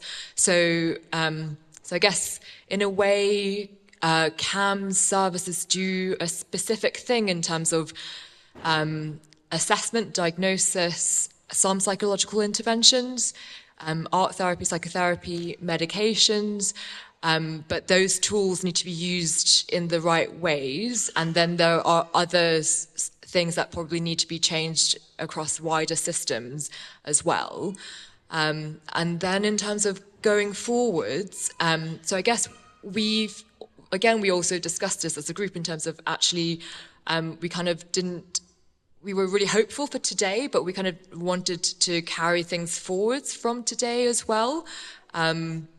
We had some thoughts about keeping in touch as a group, and then I guess for me, so I'm doing a Wellcome Trust funded PhD, and it's been really great because there has been some research funders that have really valued community and public involvement and engagement. So I have a little bit of money to carry on having a steering group with my PhD to then involve parents and young people in terms of my PhD ideas. But I guess because I'm kind of both a researcher and a clinician, I've been privileged as well to be able to maybe tap into some of the, people at NHS trusts might not have kind of spoken to me if I'm just a PhD student, but they have given me a bit more time because I'm also a clinician. So I guess we're really keen to distill what is presented today and feed that back to the clinical services, and then think about how to influence wider systems as well. I don't know whether you wanted, Yusuf or other people might wanted to add any more.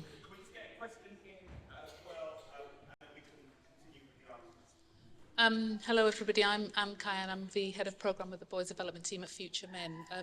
The work that we... Sorry, we can't hear you. The work that we do in schools, I suppose I just wanted to say something to the audience really, as those of you who are parents or carers of young children.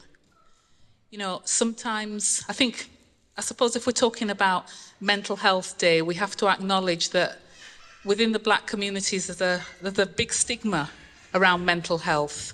Quite often we don't come forward early. People wait until they feel uncomfortable, they wait until they feel maybe things have, okay, it's time to do it now. We don't get in early. And I'd just like to kind of say that, sometimes behaviour we see in schools, when we look at the impact on young people of school exclusions, we see a lot of that.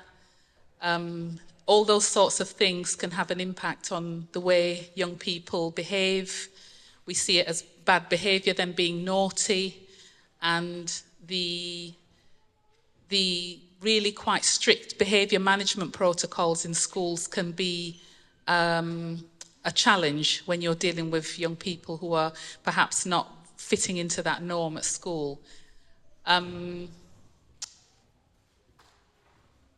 was a young lady when I came in earlier who was talking about the way that society, the label society attaches to young people, and that it's actually not the young people that have changed and the attitudes of young people that are more entrenched or the behaviour's worse. It's actually society that's the problem. And that kind of struck with me. I kind of just thought, I don't know if some of you were here when that was being said, but I think, a lot of our young people, they kind of will decide who they're going to talk to and who they're not going to talk to. Any of us can be a support for a young person. Sometimes you go into CAMHS, not all of the CAMHS workers have the cultural competence to support our young people, and sometimes young people feel that when they go into these services. So, just to know that, as a community, because really it's community that kind of starts and really lifts us all. We can't rely on governments or organisations to do all these things. And I think, just to say that, any of us can be a starting point for that beginning support for a young person if we see that there's something wrong and we're not quite sure what to do. There's a lot of organisations in here that are, it's really encouraging to see the kind of work that's being done, but, when you're in the midst of it all, there are not enough of us. There's not enough people doing this kind of work. But like we say, that maybe the conversations that we might have are not as valued because maybe you might not be, you think you're not a psychologist or you're not a mental health practitioner, but it's community and it starts with all of us.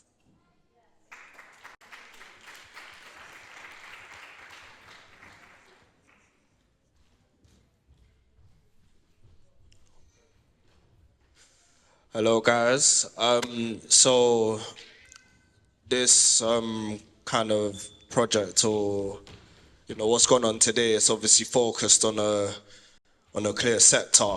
As a young black man, I should say, that's endured mental health myself. Majority of it is due to delayed grief from parent bereavements.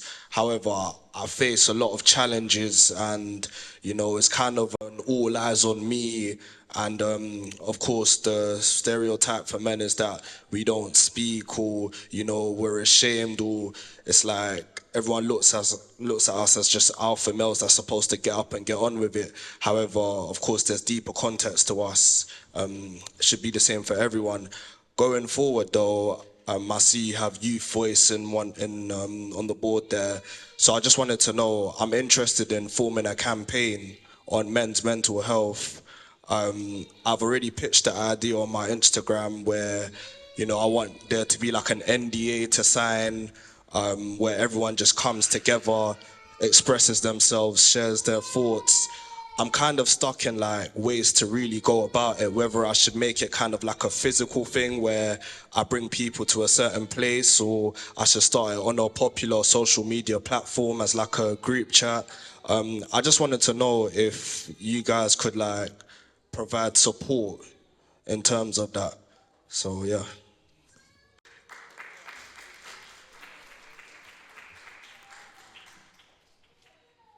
Am I still on? Hey, thank you for sharing. I think that sounds amazing. Something that's really, really needed. I've kind of got two hats on. Like personally, yeah, would love to support. But I guess even just thinking about Black Thrive and our work. So we work with CAMHS, kind of, and we have a partnership of sorts that we're working on and developing. And they're really interested in engaging Black young people within CAMHS and getting their voice and in understanding the service in a little bit of like a working group type setting. I don't know if you're open to that. And I have reservations about it, but I think part of like changing the system requires a little bit of engagement on our part as well. And I think sometimes there can be lots of barriers because of historical mistreatment and loads of things that are extremely valid. But part of systems change, I guess, is engaging with them. So if you're open to that and would want to have conversations with me, I'd be more than happy to talk to you about what that might look like, and maybe like bring you around the table and you can share some of your knowledge and your insights, because they're looking for people like you. But also I think part of my job would be to hold them accountable about how they make space for you if they want to engage with you in that way. And I think would be willing to do that as Black Thrive. So I just remember to put my BMC hat on. So at the end of this, come and see me. If you can't see me, see that man there who's hiding with the afro. We would love to also have some kind of conversation with you and see where we can go with this. Now, this is a start, because what we do is that we try to do our own little separate little things and we go nowhere, all right? How you think these other organizations are getting so big? Because they're working together. But we as a community are working separately. So we don't know that you exist, or we don't know that there's another system there existed for us. We can't tap into it. So thank you for coming forward, and hopefully more people can come forward with these ideas and hopefully start up with services where we can tap into and join in together to be something much bigger and better. I just wanted to bring attention to a couple of things that are happening in London as well already. So if you go on Eventbrite and look for When Black Men Talk, we can see you at the back. We can see you. We're coming to you. When Black Men Talk. So it's a space that happens every 4 to 6 weeks. It's primarily for men. They meet mostly at Cotton's in Shoreditch, and it's just a space for men to talk about what's going on in their lives and in their world. Women are allowed to come, but the mic doesn't go to the women, which I think is great.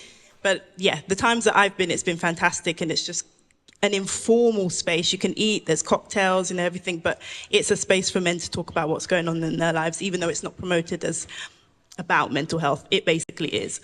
And then I've also seen something that, I don't know if it's called the Black Men's, I don't know, it's on Eventbrite, but if you just type in Black Men Mental Health, you'll find it as well. So there are some things that are already happening. It's just worth looking at how they're formatting things, going along, seeing how, if they're doing them well, or if you think you have other ideas, or as you've said, slotting together and broadening what we do through the power of togetherness and unity. So, yeah.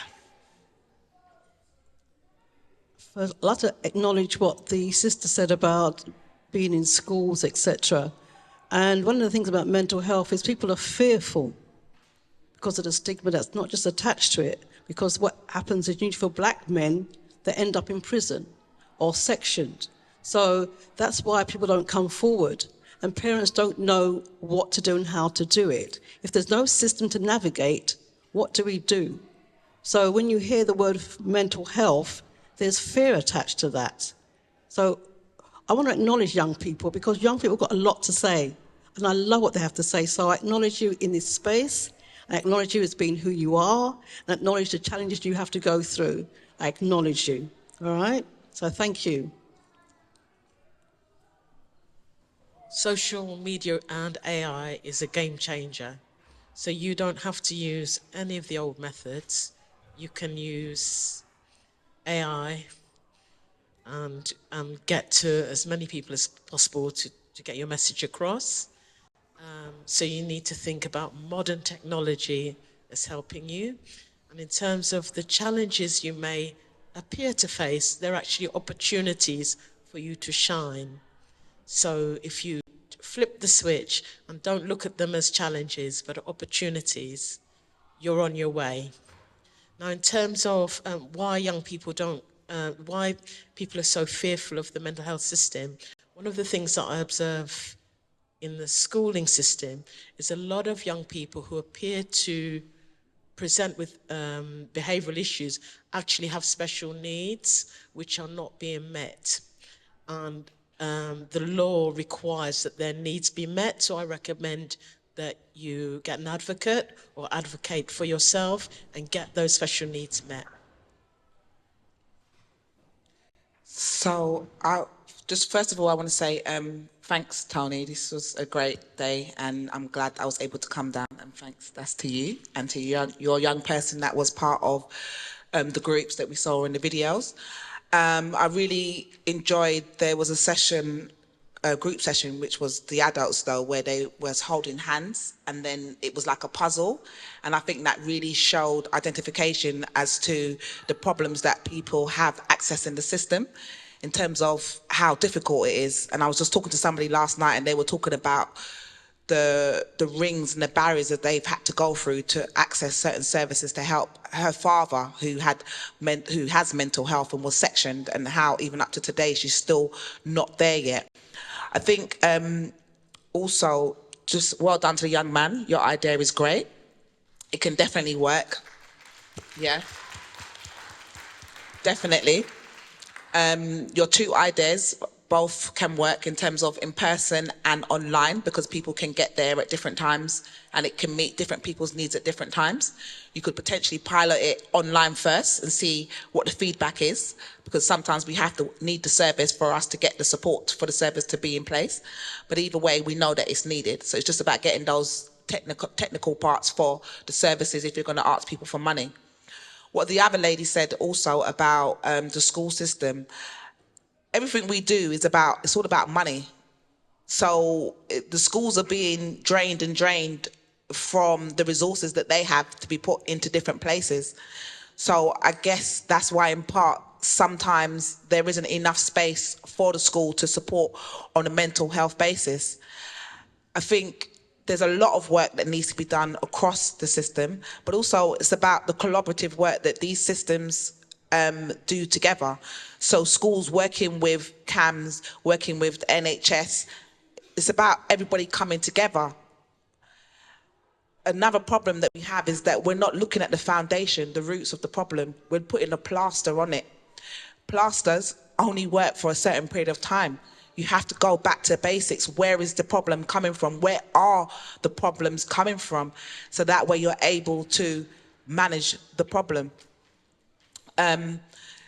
There's always funding out there, but it's about knowing where to find the funding.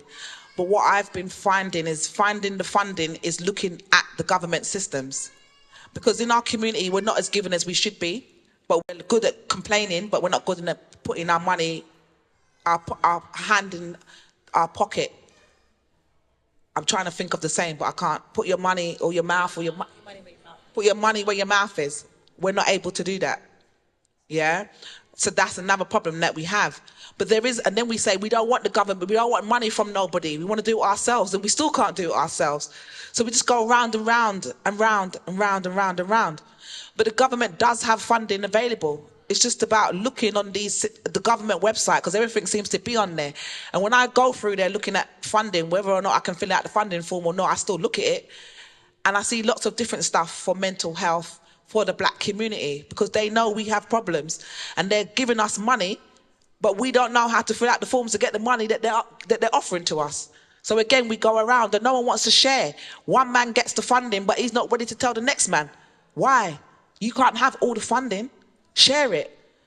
Share that funding form that you got, that you used to get that funding, so somebody else can get it, so we can all get it, so we can all put it in the consortium or in the plot or in the collective program that we're trying to put out there. But if we don't work together, we're not going to get it, you know? And also, lastly, what I will say is it's about having the young ambassadors on board. There needs to be more of the young people on board talking and being the forefront. Because I'll be honest, I'm here today and I'm short of the young people, but I wanted to see more young people talking and putting it out there, engaging, because those young people are going to engage the other young people that we're trying to work on and support. Yeah? So that's all that I wanted to say. Thank you, and sorry it was so long. Okay, I'm going to take the last question, and then we're going to bring on the young people, because that's what you've been waiting for. Okay, my name is Mervyn Lee Myers. It's not a question, but an acknowledgement of the role of Tony Seeley in my life and the life of others who I have touched. So I met Mr. Seeley at the Walworth Living Room in 2017 or thereabout, just before COVID. And Mr. Seeley done the Theatre of the Oppressed training, and that was what took me from the background to be this person who is speaking to you. You might hear the tremor in my voice. It's also in my DNA. What I've seen here today, yeah, I want to big up this here man, yeah, because I am here on a mission that today is being acknowledged as Mental Health Day. Is that what it is? And I'm going to be taking out some of the stereotypes, but I'm not taking it out now. You're looking at unprofessional, uncooperative, rude, intimidating, confrontational, aggressive, lacking empathy. After the death of my mother with dementia, I carried my fight for justice forward. I've exhausted all of the legal systems, and then they made me a criminal needing emotional regulation treatment. And during the time, I'm losing a brother to cancer, prostate cancer. My brother, younger than me, spent his 60th birthday in intensive care. I had the first high blood pressure attack. I was in the hospital. Go check my face. No, I don't have Facebook again. They're my teeth. Go and check my YouTube. I have 2 YouTube channels running. I'm not getting monetized. And now you're looking at a violent nuisance, and I'm fighting the system. Now they're in the process of wanting to imprison me and evict me. You don't hear the last of it. Big up Mr. Seeley. He brought me from the background to where I'm at. We need to start kicking asses. Excuse me language, children. You didn't hear that. I mean that done. Come check out my website, yeah? Thank you very much.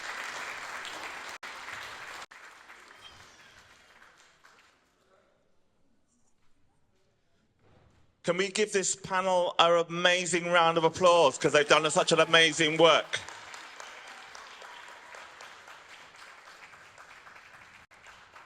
Are we ready? Are we ready? Can we bring them in? So, the moment that you've all been waiting for, the young people.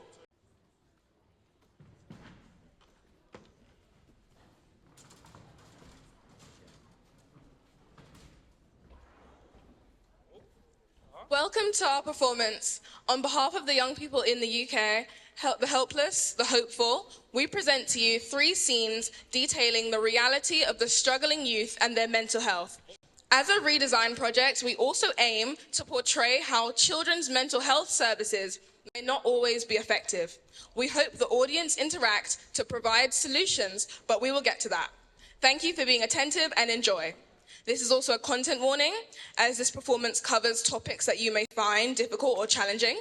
If you're affected by the content, please contact a member of our team or the support services listed. Should you need to take a break or step outside during the performance, we will respect your decision. Thank you.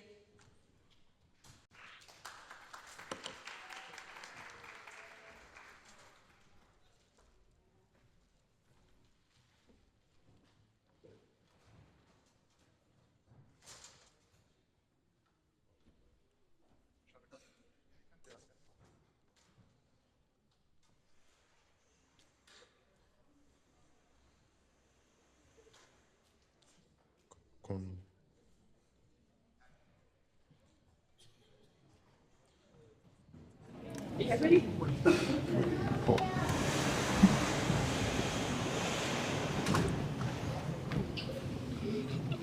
Telephone vibrate. Is that Michael? Welcome, bro. Yes. You're right, yeah? You say, how you been? Getting big now. How old are you? 15. Oh, you're grown as a tree. Oh, what? What you been doing now? What you been up to?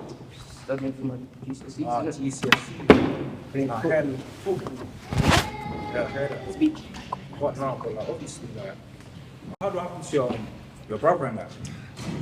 Yeah, man, like, it's been tough, you know, real struggle, but, you know, I've been trying to cope, you know, like, some, Yeah, all of that.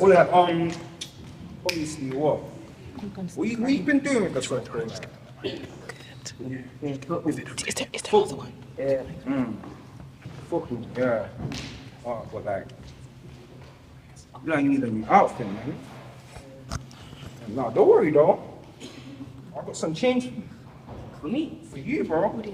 For real? It's nothing, bro. Your birthday's coming up and that, innit? Yeah. Yeah, I got you, bro. Don't worry, bro. I got you. But like, you got me like I got you, innit? Yeah. You understand? Yeah, trust me. Favor, man. Trust me. My little bro. My little bro. Take care of yourself, man. When the next scene comes, give them the mics.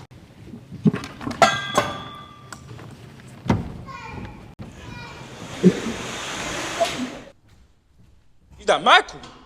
Yo. Alright, come here, man. You been ducking me, bro. Where you been? Nah, not even that, man. I've just been playing football. Nah, bro. I ain't seen you around in a minute, bro.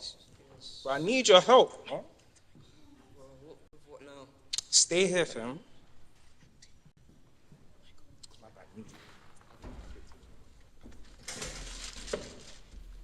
Listen, yeah. I need you to do a favor for me. Last one, man. About what do you mean, what now? Anyway, bro, come on. See Harrogate House? Yeah, I know that, yeah. I need to take this bag. Yeah? Take this bag. Buzz door number 12. Give it to them, you understand? Come back. Don't look inside, but just take that, you understand? Do I have to, though? What do you mean, do you have to, bro? Of Of course you have to, bro. It's I favors, just bro. wanna What do you mean? I just want to play football, man. Football. None of that football thing, bro. What? You can't do favors for man now. I can, but in a different way. What do you mean, though? Like, what? Like, what happened to the money I gave you? I Spent it. Oh, you spent it. Alright, so you owe me now, innit? You understand? Yeah, but in a different way. What do you mean in a different way? What do you mean, bro? I don't want to do it this way. Oh, you're gonna do me this favor, you understand? You're going to do me this favor. Don't fucking piss me off, you know? Don't piss me off, you understand? Hear what I'm saying to you, yeah? You spent my money, so you owe me now. You don't want to do what I said. Remember, I know where you live, you understand? Yes. You're gonna do what I told you, you understand? Yeah. Yeah? Yeah. Say nothing. Take this bag and piss off, bro.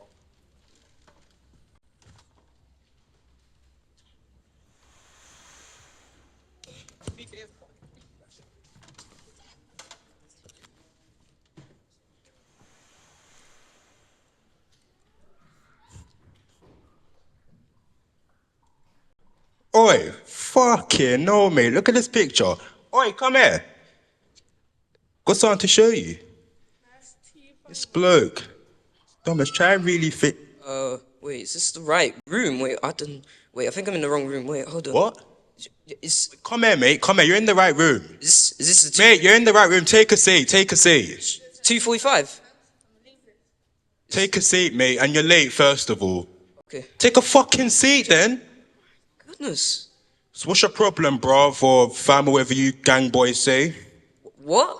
What's your problem, mate? Hurry the fuck up. Look, anyways, man.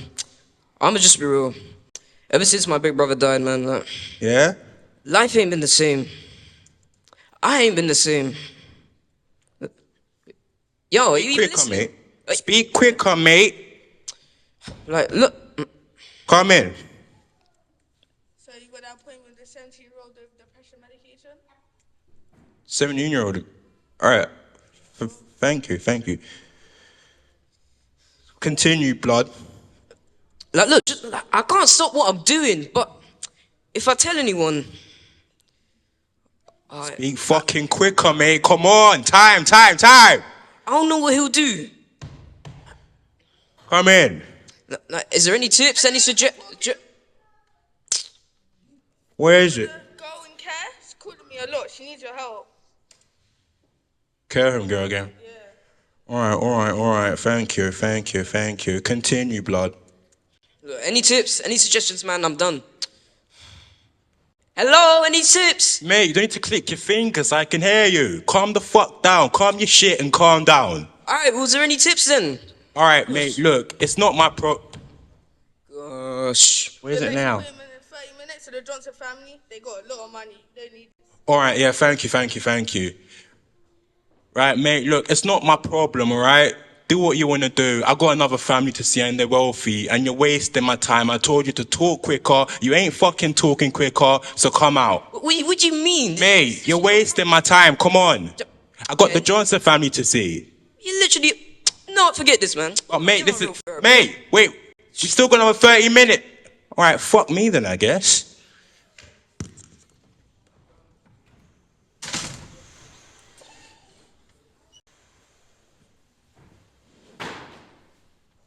Now, I'd like to ask the audience a question.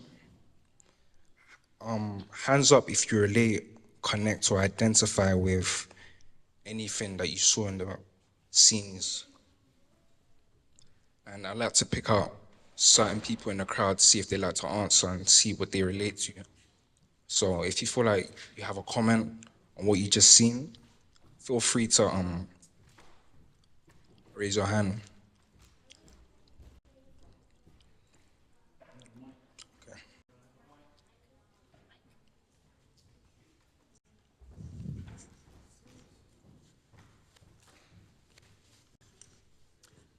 The first scene with the young boy being harassed and groomed is a common denominator amongst a lot of the young people.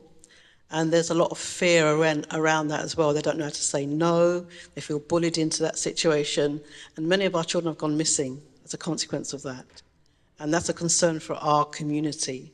And I wonder what we can do about that. If there's a way that we can change the way that our children are approached. And what should they be saying when they are approached? Because there's no script, but they need to know that they are very powerful people and there is a way out that we can resolve this situation.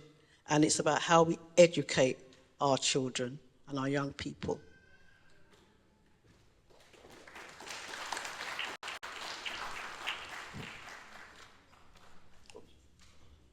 Hi, my name's Angela.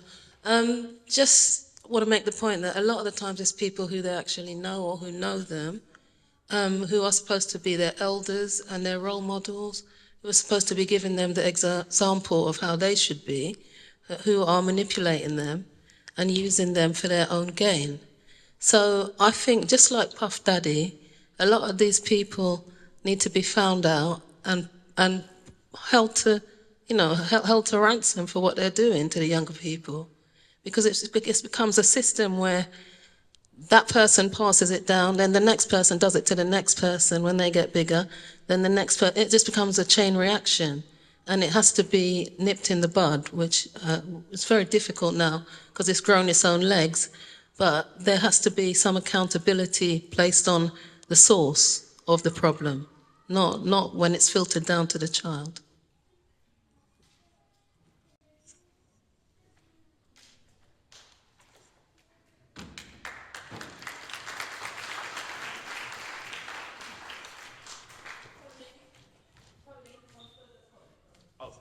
One more comment, Leon.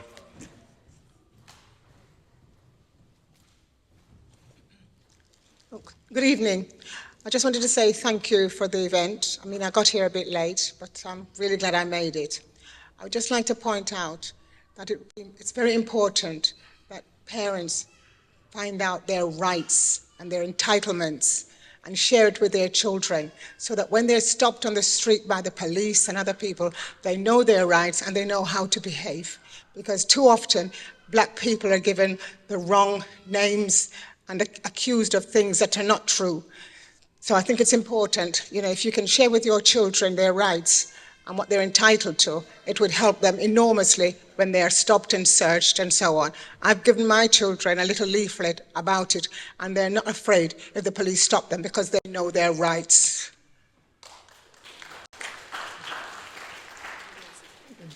I just want to endorse it. My name is Mia Morris. I work in mental health, and I've done for the last 10 years. I have lived experience. I work for Sound Minds in Battersea. And the quote I want to leave you all with is by Gwendolyn Brooks from America, which says, "We are each other's harvests.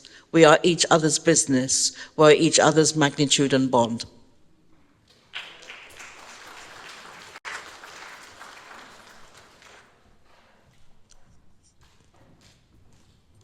Another point I wanted to make as well is about exclusions, because I know a lady who was a headmistress in a school which was for excluded children, and she made it clear to me that when she spoke to the boys who were put into the exclusion unit, they said to her, "Miss, I didn't even do that much. I didn't do that much to be excluded, but the way how I was dealt with, it was like an overreaction to, because children are children. We know children can be naughty when they're teenagers especially, but there's got to be levels of where you're going to, you don't just exclude them just like that. Sometimes, as the lady mentioned, it's learning difficulties which hasn't been addressed, and then it becomes behavioural issues.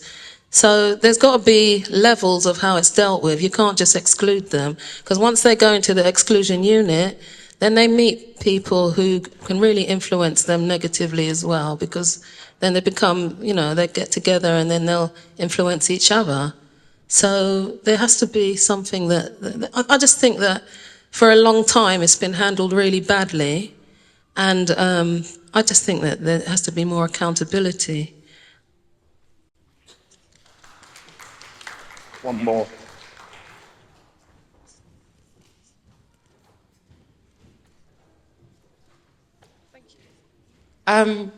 I think my point would be the back end of that, in terms of when the young man went for support and the fact that he wasn't listened to and he was dismissed. And what stuck out for me was that actually when the, I'm assuming it's a therapist, when the therapist knew that there was somebody that had more money or that had more influence, then that person, I don't even care about what you have to say because I've got more pressing things. And it wasn't just the therapist, it was also the culture of the person that was standing there.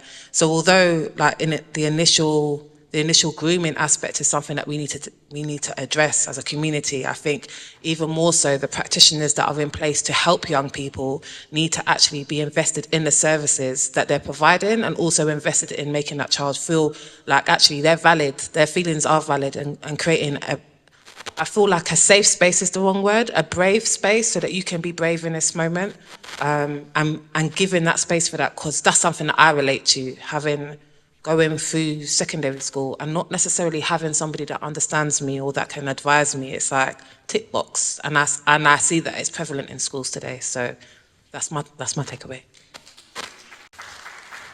I just want to say on the back of that I've worked with young people who tell me that working with professionals who are desensitized is traumatic to them, and that's what I think we saw played out on the stage. Okay, Leon, Michael, back to you. Thank you for everyone's involvement and participation.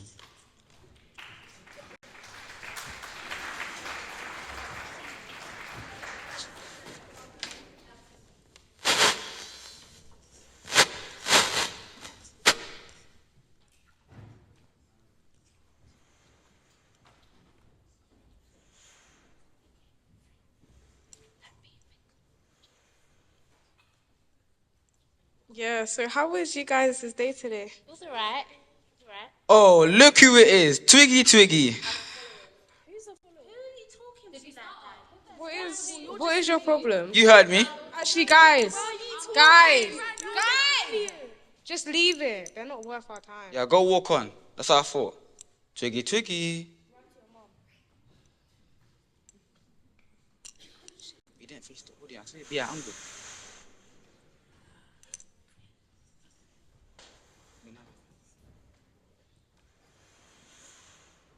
Maybe they're right. Maybe I do look like a twig. Or maybe I just need help. I mean, they can clearly see that I'm suffering, but yet they still choose to make fun of me for it.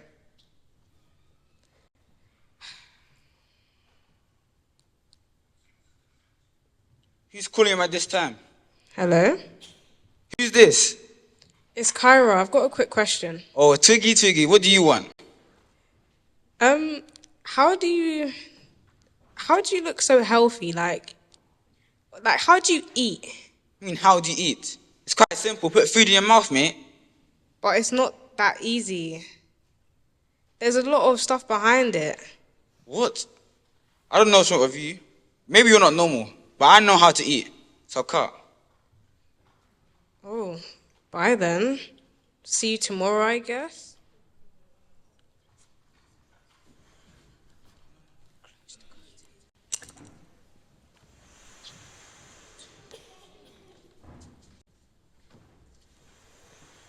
Hello?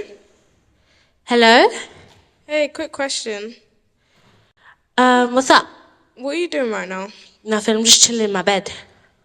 Can I come round? Sure. Alright, I'll be there in about 5 minutes. Bye. Bye.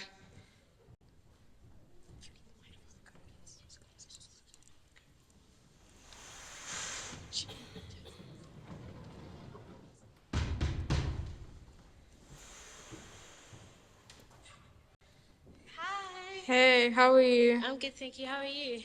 I'm alright. I'm tired. You wanna come up tomorrow? Yeah, let's go.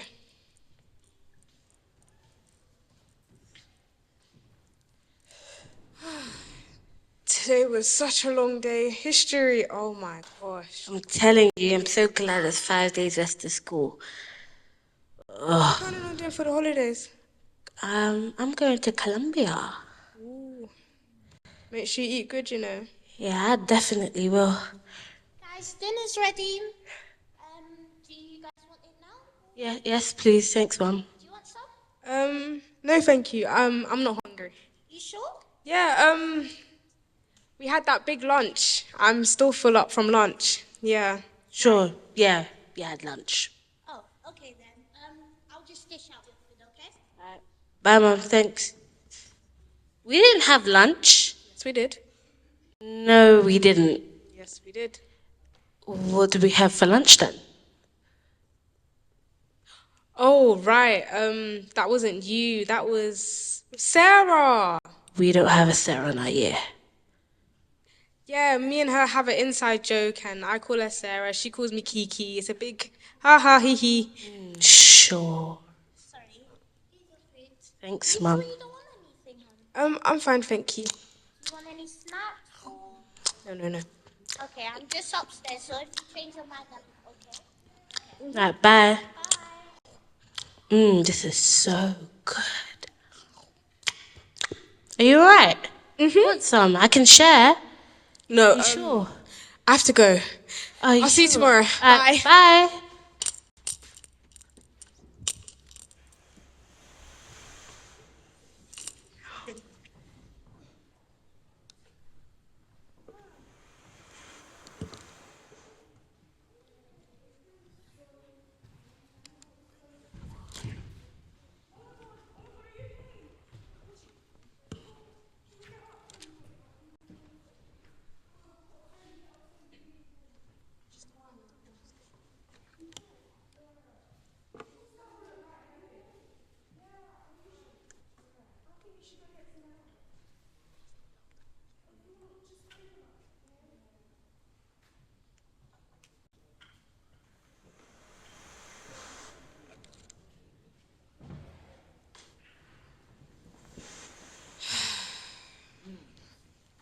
So nice.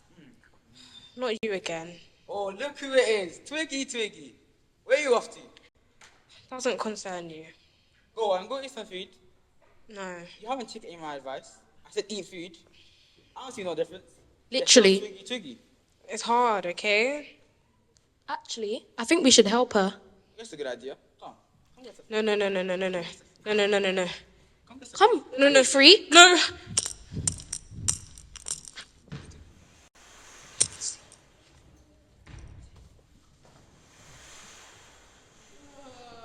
Hi, nice to meet you. How are you? I'm okay. Okay, that's good. What's your name, sorry? Kyra. That's a lovely name. Thank you. So what seems to be the issue today then? Well, a lot of people have made it aware to me that I've got eating issues, but I don't really see it. But at the same time, I don't really get hungry anymore. Like, I don't crave food. I don't feel the need to eat food. It's just one big waste of time. When did this start happening, you know? Actually, speaking of food, I'm getting a bit hungry. When's dinner? Do you know what I mean? Can we not? Thank you. Sorry about that. It's been about 3 years now. It started off with the 3 meals to the 2 to the 1 to now. I'm even lucky if I have a glass of water a day. So, is that all? Yeah, that's it pretty much. So, who told you to come here today? Alright, I think it's my shift over. I'm sure you'll find some help somehow. There must be a number you can call or something. I think you should. Yeah. Yeah, you can go actually. Okay. I'm really sorry about that. It's probably her first day here. So, who told you to come here? It's alright. I think I'm just gonna go. You sure? Yeah, this was clearly a waste of my time. No, it's alright. No. People don't care. It's okay, thank you. No. Okay then.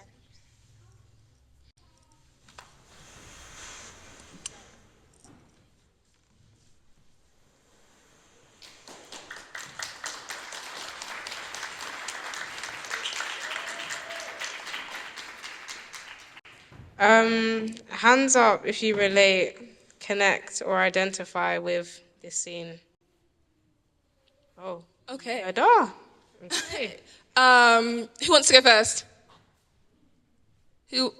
Yeah? And then...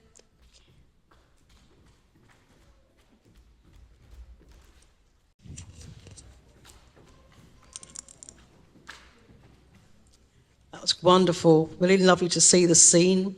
It relates to so many issues. 20, 30 years ago, anorexia and bulimia was associated with Caucasian people, never us as black people. So what's happened now? What's causing the issue of self-harming, bulimia, anorexia? And as someone said earlier, it's the environment. Environment shapes us. So in the way that it shapes us is in a very negative way. And we need to look at whether parents know what's going on. I know someone who started self-harming. Her mother didn't know at all until her father saw that her legs were actually being literally cut up. So it's about how we recognise the signs. What's going on in the home? What are the parents doing? Are they talking to each other? Are they talking to their children? Are they watching TV that's bigger than the screens themselves? What's going on? The TVs are so big now that the neighbours can watch the TVs from the outside the door. That's how big they are. So we need to look at what's going on in the home.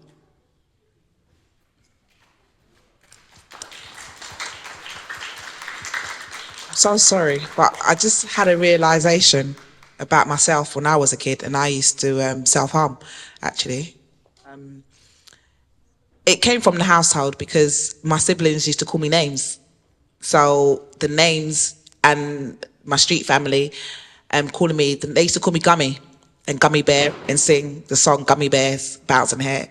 Anyway, that aside, and I didn't have an outlet and I used to cut myself actually. It just came back to me, I buried it. and it just come back to me. But it was in my home where it started, and one of the problems is that in our culture, we've got a lot to say. Your batty too big, your nose spread, this, that, your air picky, this, that. We have so much negative connotations that we give to our children and to each other, and we don't pull each other up on it to say, that's not nice, that's not kind. Whilst walking here, I saw a young person be rude to another young person, and I pulled him up and I said, you know, that's bullying. And he's like, yeah, but it's a joke. And I said, yeah, but that's a joke to you, but to somebody else, it's not a joke. Bullying is a big thing, and not paying attention to it is how we get to certain places where we do start to self-harm and so forth. And I'm sorry, but it just came to my mind that I was a victim previously. But I was able to get help because I was able to be vocal and speak to other people about it. So I was able to stop. But I just wanted to share that.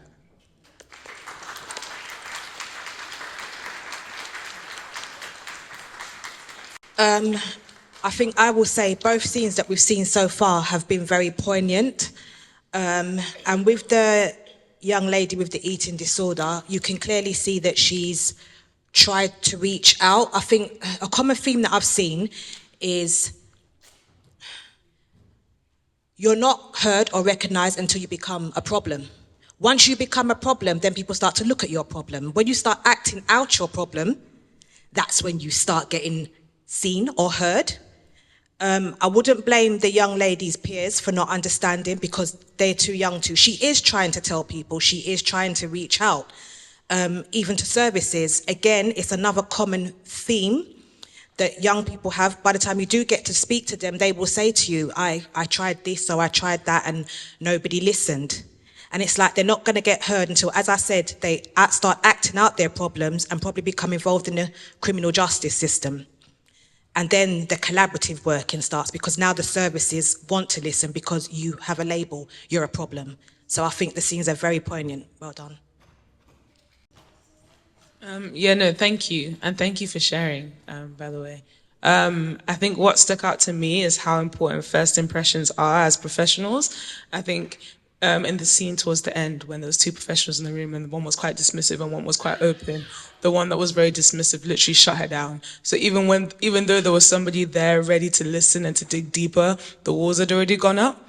And I think it's just important to remember as human beings, even as adults, we're like that. If we feel like people are dismissing us, we're not gonna bother. So why do we expect young people to be so resilient that they'll continuously look for support even though that's what they're facing? They're just not gonna do that. And I think it's just really important to remember as professionals, that first encounter, that first impression really, really, really does matter. And to give it your full attention kind of thing. That's it. I'm gonna say in a nutshell, as a person who experienced childhood trauma, the result of poverty and disability. I've experienced everything I've seen acting out on that stage. The big broad nose, well, it's grown into my features now and I'm proud. What I want to emphasize is about early intervention, because it was only when I developed certain mental health conditions as a result of the discrimination I experienced after the death of my mother with dementia. I'm a writer. I started writing from an early age when my dad developed Parkinson's because I didn't know what else to do. So I sort of regressed. I learned to fight from an early age. I grew up with brothers. Don't mess with this girl, okay? So my brother teach me to fight because of the teasing. I was the ugly one. I was the maga one. I was the one whose ear got cut off because I was not thriving. I only knew that actually my mom had an eating disorder when I got counseling as a result of the mental health issues. I did develop eating disorder, but like I am a child, nothing. I'm a survivor. Yeah? It don't bother me. Early intervention is key to survival. Go check out my website. Once again, thanks to Mr. Seeley. So for a lot of us, we had challenges with what we looked like. We weren't happy with our big, beautiful lips. We weren't happy with anything at all. And so for me, I can really relate to that, the teasing. And for me, it was only really studying African history and art that I appreciate the beauty of Black beauty. But that whole thing about being teased and then wanting to be different, I can really relate to that too.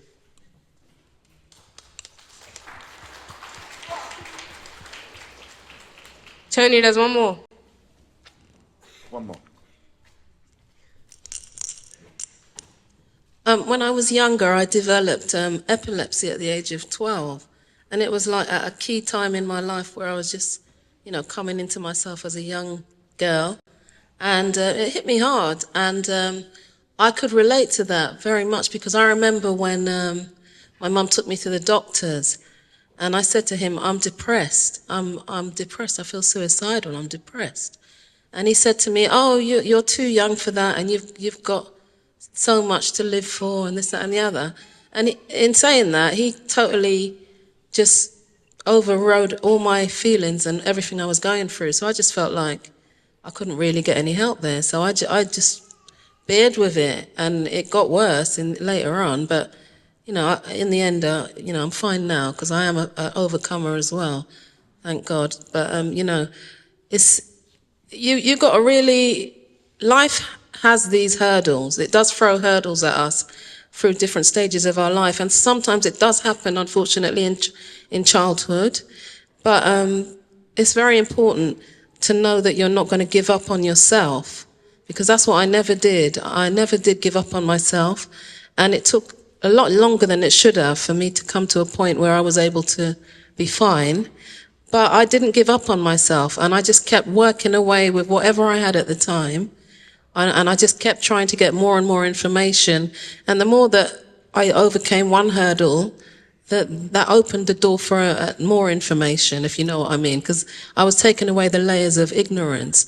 But I did get to see how twisted the system is, and that there's a lot of people who work in the system who are just basically hiding behind a 9 to 5, and they don't really care. They don't care about children. I worked in care later on with children who had major issues, and lots of them were in gangs and stuff. And a lot of my colleagues, they would just come in and put on the movie on YouTube, and then they wouldn't even go to the children. And because I was interested in the children, so I would go to them and I would talk to them and I would find out what's going on, and I would write a program for each child, work with their needs. And because of that, I got ostracized because I was actually interested in the children, and the other people just came to get their money and go home. And I think that there's been too much of that going on, and I think that child services has become a place where people can get away with neglecting their duties a lot. And I know that there's a lot of pressure on child services now. It's not every area. I'm not slating the whole of child services, but there's been a lot of there's been too much neglect in that area, I have to say.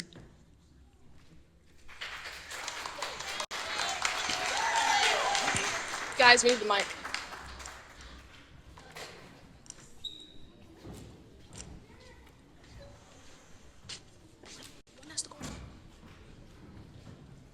I didn't.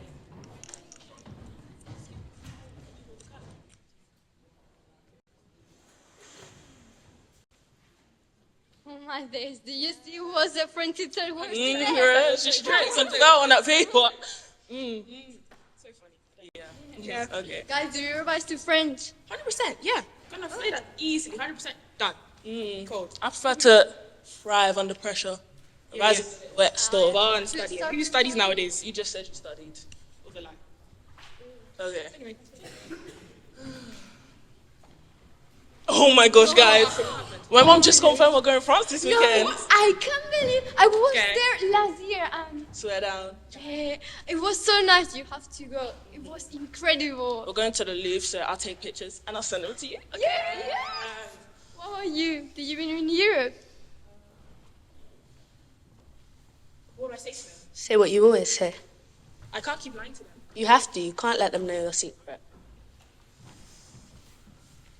100%. Right, last weekend actually. Do you know where with me last weekend? See how I said I was busy on Saturday, right? Yeah, I went to France then, and then Sunday I came to your house study. 100%. I saw yeah. the pizza. Oh, that's in Italy. You know, because like I've been traveling so much, France, Italy, Spain, ain't they the same thing? Okay.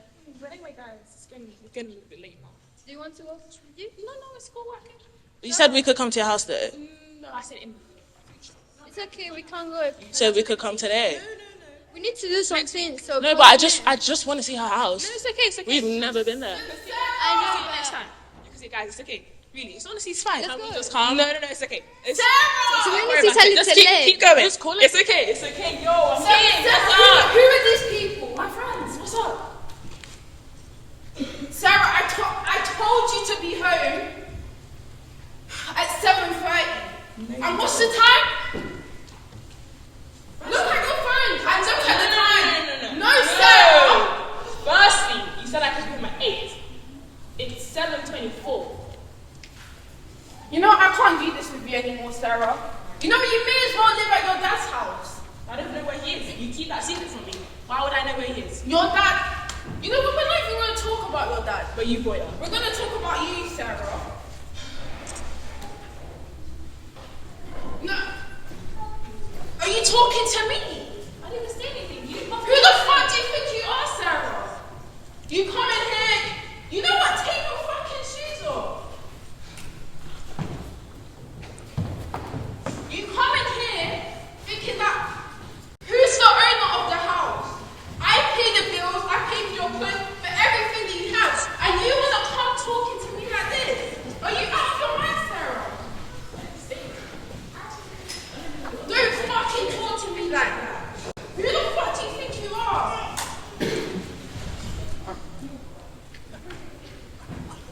You know, maybe for a change, just remember who owns this house.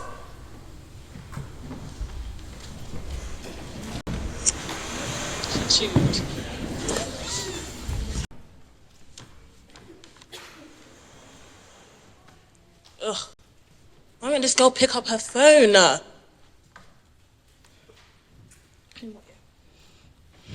Yo, Hello? yo, what's up? Ugh. I have a favour to ask you. Another one. All right, get with it. Oh, talking to. Anyways, you know how I'm friends and you're not. Yeah. There's obviously the party on Saturday. I was wondering, you know. Could I just say something like really, really quickly? It's really important. I Like, was wondering if you could get me some stuff. I would get it for myself. what stuff? Calling for another favour again. You know, the stuff that like your mum does. I'm pretty sure she was who was shouting at you the other day. Okay. Over drinks. I can't go to the party though. Saturday, I have to stay home and revise for the maths test on Monday. But I need the stuff. So then get it from I'll the see you 60 or then. something. I can't give it to you then. I'm not. Are you gonna let her talk to you like that? You know what, yeah, I've had it up to here. No one even listens to me. It's either her or my mom, and no one even hears what I'm saying. Because you're not making them. How am I meant to make them hear what I'm saying? I don't know, but you need to. Do you know what? I'm tired of this. What's that? Therapy. Why do you need that? Maybe they can hear me. Hello? I was told that, I could call this number if, I need help with anything. Yeah.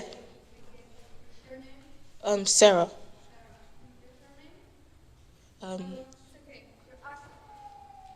I'm 14. Yeah. Could you do one maybe for this week? It's really urgent though. Could you do one like this week, Friday or something? Okay. Apparently, Monday, an appointment. Let's see how that goes. Vasily is waiting for you.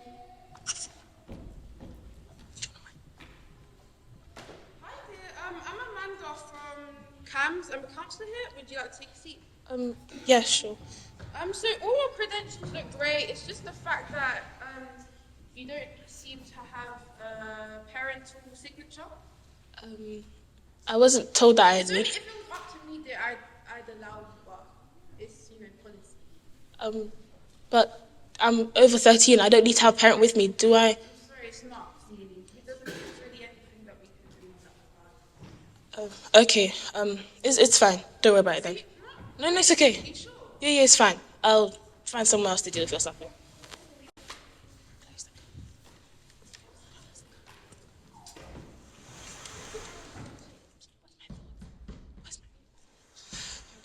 I can't do this. I can't make. Oh, my days. Open your door. Hurry up. I can't do it. You see the party that Amanda has this Saturday? I can't go.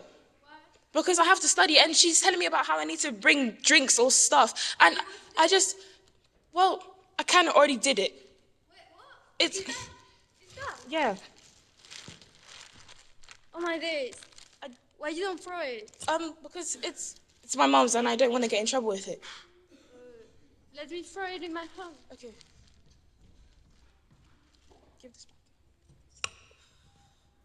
Where the fuck is it? Ugh, where's this girl?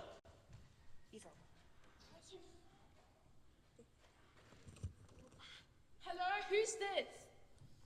Where are you? I swear to God.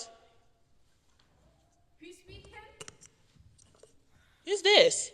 You know what? You better make it quick. 'Cause I don't have time for this right now. Oh, is this Sarah's mom? Yeah, and who is this? Oh, I'm Amanda. I'm her friend. I've never heard of you before, but go on. What do you need to tell me? Well, Sarah was supposed to meet me, but she hasn't. Sarah was meant to be in the house. Do you know where she is? Well, she was meant to meet me at this party, but if she's not here... You know what? If you don't have any information on where my... No. She's with our other friend. The short one? Does she have my drink? Probably. Okay, give me her address.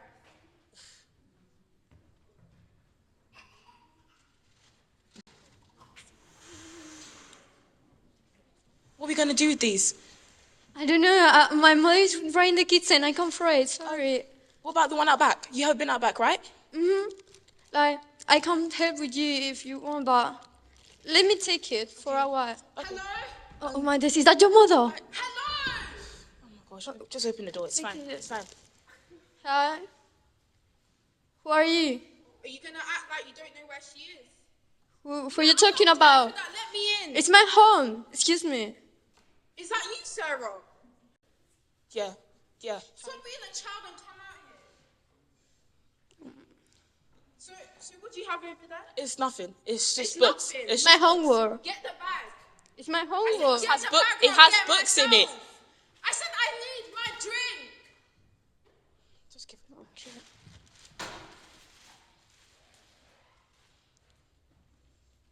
So why'd you take it, huh? Because you were mad that you couldn't go out with your little friends to a party. You taking the flipping piss, Sarah? It's okay. I thought you were better than that, huh? I raised you to be a coward. You raised me? Yeah. No, you didn't. You spent all your days over a bottle of vodka. You didn't raise me. But at least I was here, Sarah. I'm like your father. You say you talk a lot about not bringing him up, but you're the one I always talk about him. You know what? Stay with your friend. Well, what about my But clothes? you know what? I don't care about that. Don't come crawling back to me when you need help. Goodbye, Sarah. Okay. Whatever. Close it.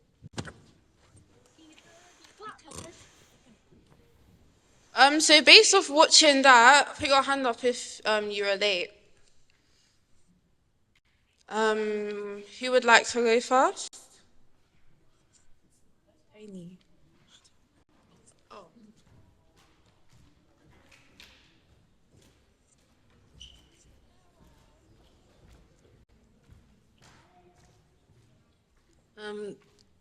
Just watching that, it just highlighted to me how parents are sometimes the problem when it comes to the child's mental health. And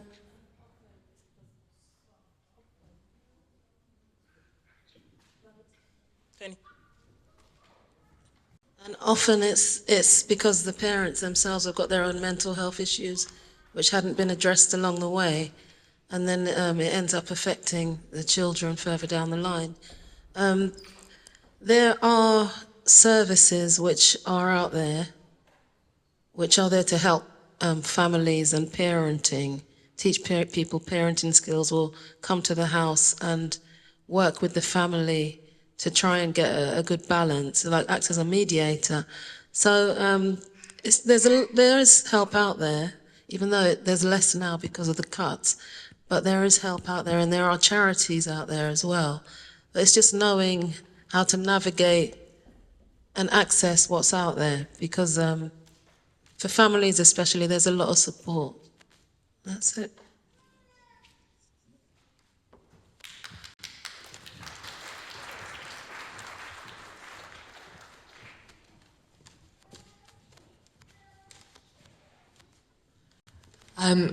So I'd like to really thank the young people for putting on this really courageous scene. I think in our work we do see quite a lot of young people struggling with many things, and parents often aren't able to support them in the right way and can be part of the problem. And we've also heard a lot about services and how they can be really dismissive as well. But I would just like to say, in case, for the young people out there, that if you do go to CAMHS without an adult, they shouldn't turn you away like that. It should be a red flag to all of the clinicians that there's something that needs to be looked into further and explored further. So hopefully, if you do turn for help, you wouldn't, in this way, you shouldn't be dismissed like that. And also in Lambeth, there's something called the Well Centre, where young people can self-refer without any adults. It's sort of a GP youth worker-led service, which I've become aware that not that many people are aware of, actually, but it's kind of open door access. So if you do need to turn for support, there are options.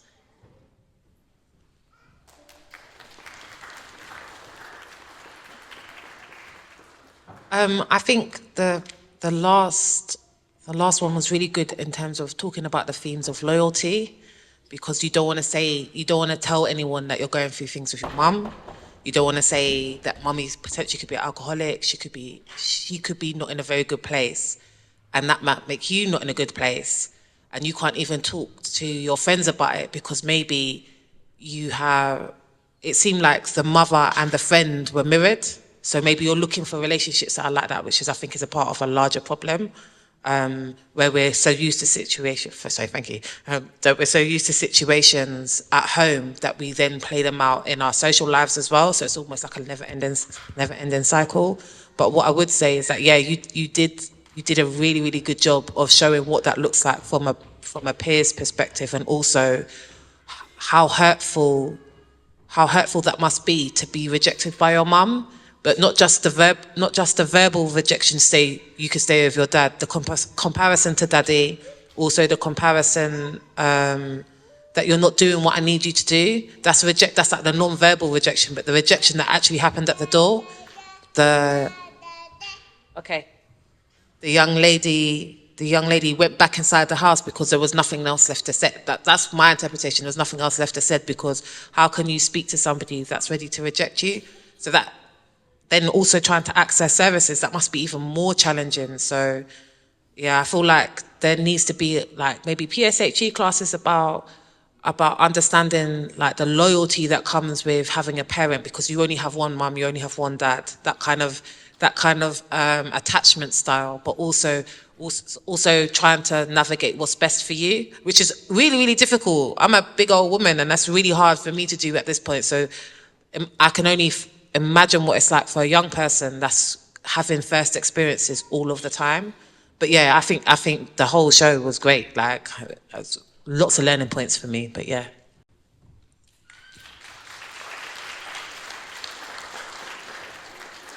Um, in this particular case, I mean, we notice a lot of these trickle down situations where, you know, it's not just one person who's sort of feeling the mental health pressure. It's sort of like a thing that happens and spreads around people who we're around as well. Like mom herself is going through quite a bit, and that sort of pushes down to friends and to the daughter. And even like in places of work, at school, we notice these sort of trickle down situations, and somehow it's never addressed as support for a group of people. It's addressed as support for an individual, but like individually we can't sort of like cater to these trickle down situations. It's somehow a much more broader aspect that needs to be sort of looked into, is to the in this situation, like, is the family that something does the family need something that can actually help them from like bettering their mental health? Yeah.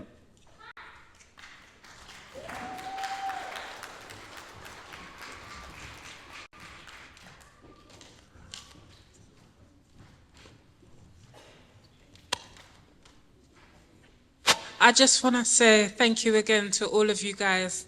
It's really brave, again, I think, to get up and to speak like this and to act and to show what you've done. I just want to big you up again, though people have done it already.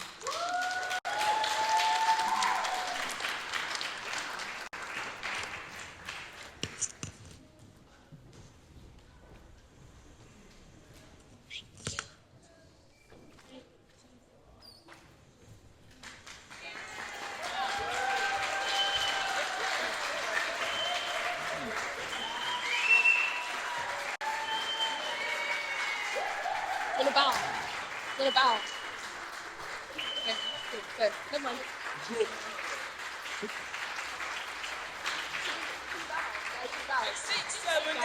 And bow. Thank you. Okay. Thank you. Thank you. For watching our performance. It was a pleasure to, Perform? yeah, Thank you. Thank you very much. appreciate everyone. Thank you. Thank you.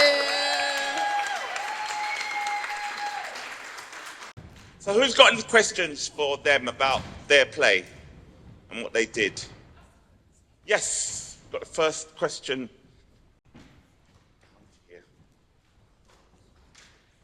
Thank you. What was the reasoning why you chose those 3 different themes?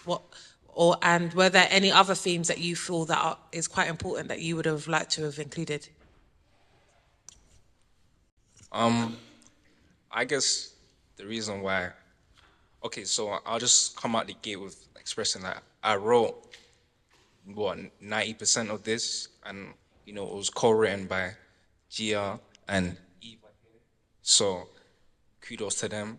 But obviously, I got inspiration from what happens around us, of course, you know, and we could easily talk about everything that happens, like, you know, knife crime, gang activity, or stuff that, you know, always gets spoken about, that overshadows what usually happens that goes on under the radar.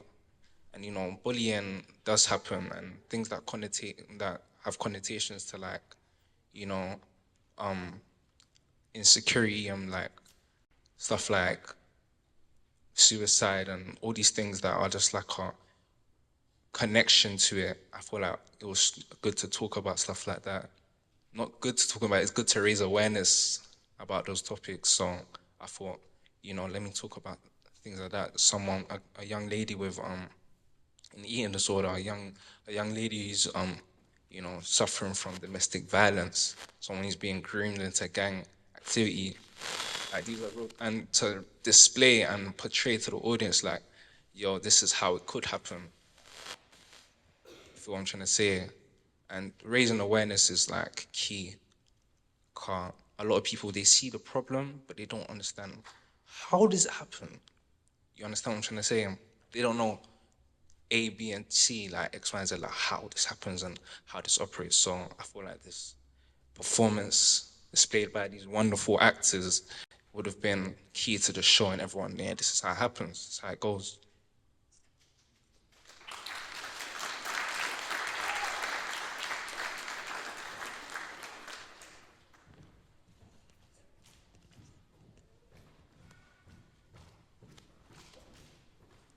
So now that you've got this amazing performance together, have you got any plans to do more with it? Because it shouldn't stop here, because it's really impactful what you've done, and it does put the message across about some of the things that young people are going through, and often young people don't often have a voice to express those things. So you could go around to schools, or just get in touch with different avenues to continue doing the good work that you've started, because I think it's something really special that you've started.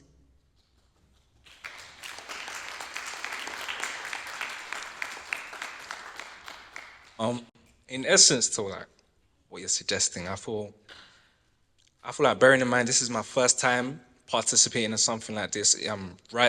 Writing something like this and co-directing, a device piece, something as important as this. But do I want to? Yes. Do I want to do something like this again? Yes. Could I? Possibly. Will I? We'll see what the future entails. I mean, in terms of this kind of initiative, there's a need for it for your peer group. That's your age group, your fellow young people are in need of that. And there is, as that lady said earlier, there's avenues to funding, and there's avenues to making more of it, basically. But it takes a brave person to start the ball rolling, if you know what I mean, and someone who can do it, basically. No, and you're 100% right.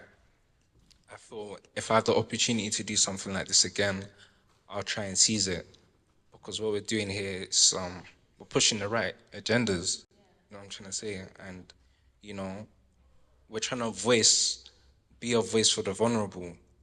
Be a voice for those who can't speak. You know what I'm saying? Be a voice for the muted. And, yeah. So I just feel like if I had the opportunity to do this again, I would.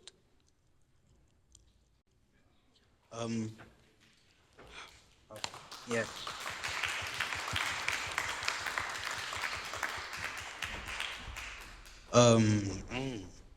How did it feel for you guys to perform this? Like, did you guys feel like you had to reach into like past memories to like, help you figure out your character in this? Yeah. My question, is just how did you lot feel performing this?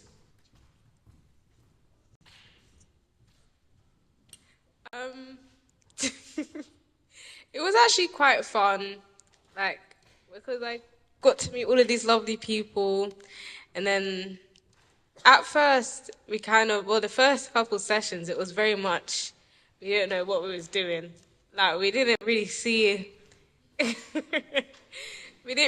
like this actually coming together, but then it actually did come together, and then yeah.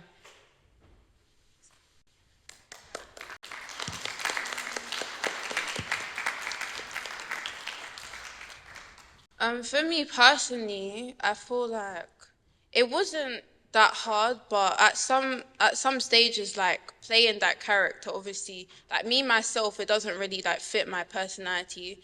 So I mean, it was a bit like hard. But at the same time, like I have friends who like they live in like toxic environments and everything. So and also like me personally, I want to be an actress.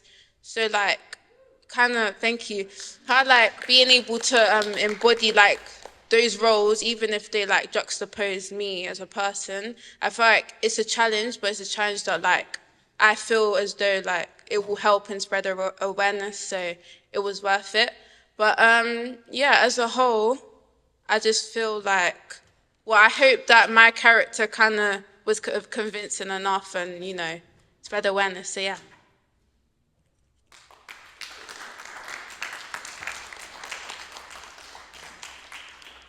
I guess to finalize off everyone else's points, how did it feel for me? You know, another walk in the park, another day in the office.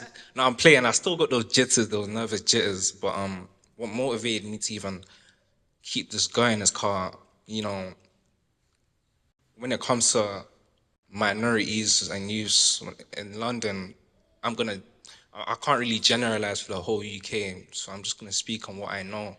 And it's even hard to do that when it comes to writing as well, because I've seen a lot and I've heard a lot about what goes on in other people's lives. You know, a lot of people even come and tell me, but even there's so much you can even shed light on, and there's so much you can even understand from someone else's point of view. They can tell you everything from A to B, but you know, there's only so much you can grasp if you're not going through the same thing as them. You feel me? So that's the only difficult part. The authenticity behind it if I haven't gone through it. You know what I'm trying to say? I haven't been insecure in my body, you know, to the point where I've stopped eating or I've ate too much. And I've never been abused to the point where I got kicked out of my house. You know what I'm saying? Because one of my parents or either one of my parents was, you know, an addict or, you know, abusive, etc. So I've never actually experienced that firsthand. But I know people who have, and regardless if I haven't experienced it, getting everyone else's point of view, being open-minded is key as well. Because it just wouldn't make sense without getting someone else's opinion. To raise awareness, you need all these different mindsets and you need everyone else's helping hand to make this a performance for the people. Yeah.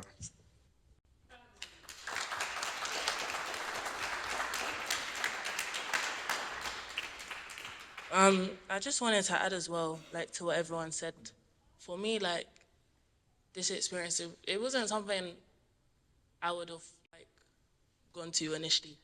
Like this wouldn't have been on the top of my head, like, oh yeah, let me go do drama, like. But I've met like such a wonderful community of people, and to be honest, it's like helped me in ways like you wouldn't even think, like better than like I don't know, going therapy or something. Like I really looked forward to coming here and everything and seeing everyone, etc.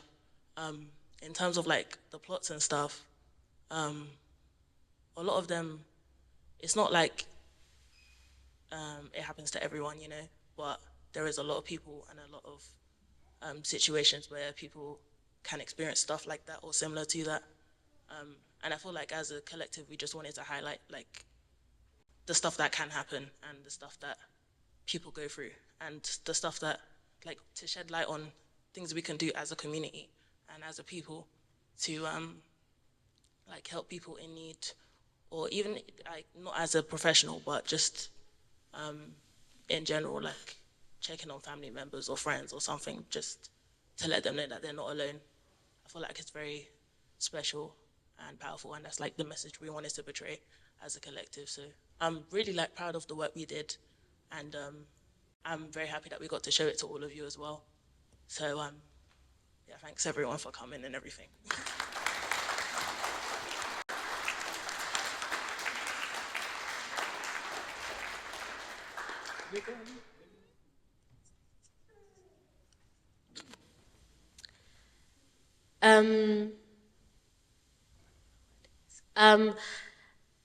For me, I just think that it was a experience that I don't really get to experience before, because I was around people that had maybe the same and similar experiences.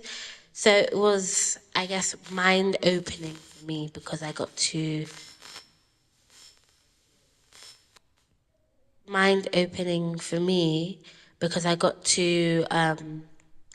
I got to listen to other people and their experiences and how they dealt with it.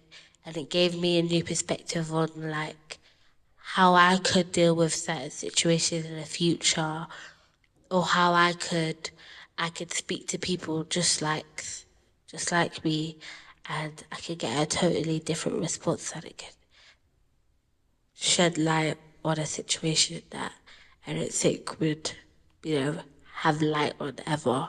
So yeah.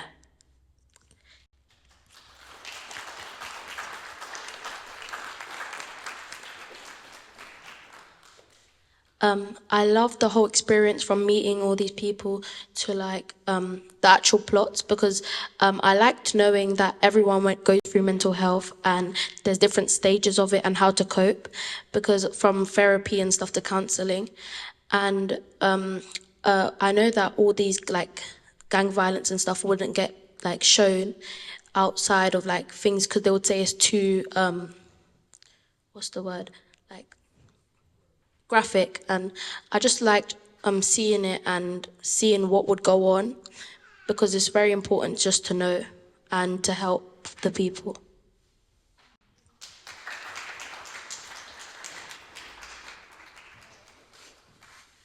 But I just really think that it's a really good experience because I like to not like to know that people are struggling, but it just makes me feel comfortable that I'm not alone because other people actually go through stuff as well.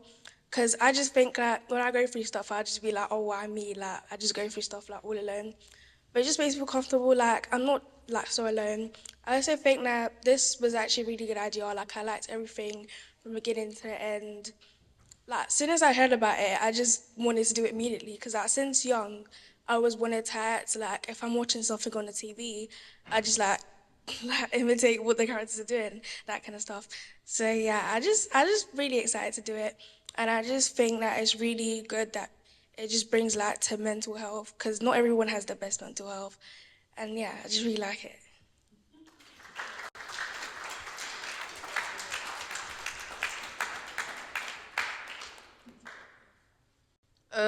Well, the first time I saw it, I was yeah, I was so interested. But obviously, for me, I wouldn't say I'm shy, but when I first get to know people, I don't really talk like that. And then, yeah, when I came here, now it's just yeah, I really enjoyed it, just to see other people's perspectives and all of that. And then, yeah, it was so exciting because the first time, because when I was younger, I used to just be so dramatic. Even when my dad was playing songs, all of his old songs, yeah, I was just singing dramatic and all of that. So I just really loved just doing that.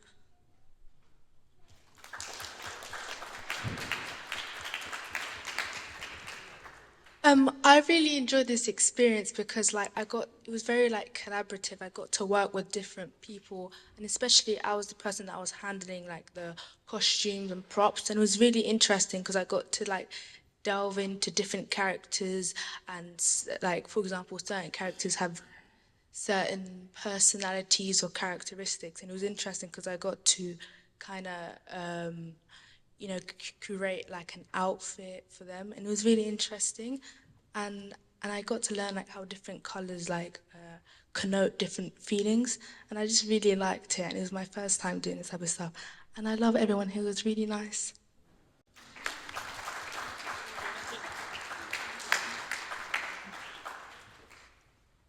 Yeah, man. I feel like the whole experience was definitely life changing. I can't lie, I loved every bit of it, man. I actually based my character off of EastEnders. There's no specific character. I just based off of EastEnders. So yeah, that was kind of my inspiration for the character's mindset and stuff like that. And yeah, this whole experience has definitely opened up my eye to bigger opportunities, and I just want to go forward and just kind of succeed in the future. So yeah, it's definitely been life changing.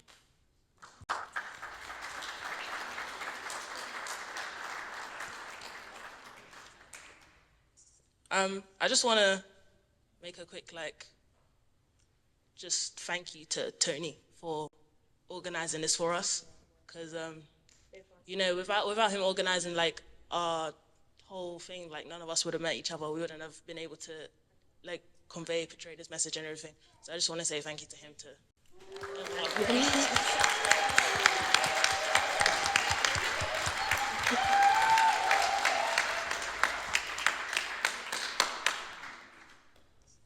So hi, I'm Katya.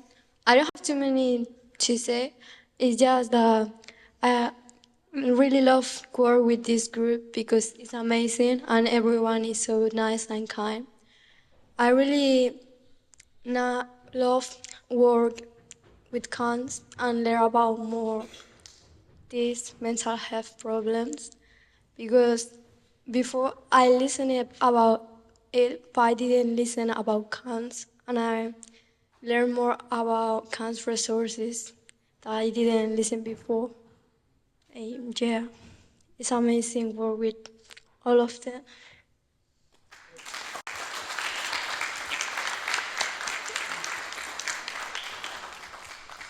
But yeah, to be honest with you all, joining CAMHS, especially in the acting side, it was pretty, very life-changing, because, especially as an introvert, I thought like, oh, I'm never gonna find any friends, like, ah, goodness, I'm cooked, all this and that.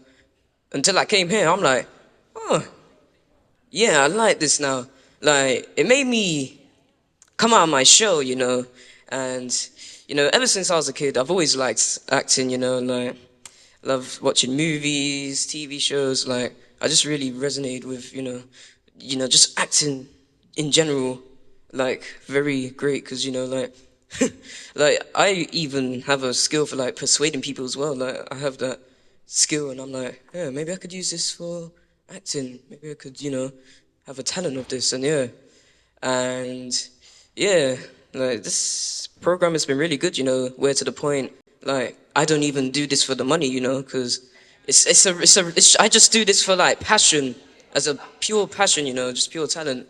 Like yeah, I see money as an exchange of my talent, and yeah.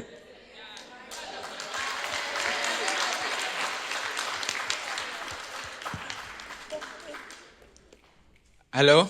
I really enjoyed the experience for.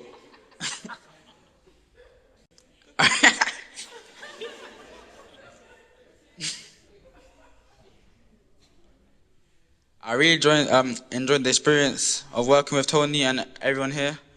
Like the first 2 days, that I was kind of shy. Like I wasn't really talking that much, and then like I got like involved more, and like I could express my true feelings, and it really let me like have fun and make new friends.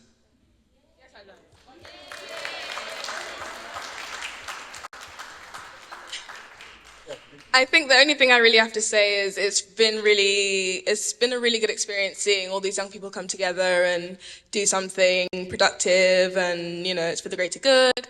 And yeah, I've really enjoyed it, and it's great. Thank you.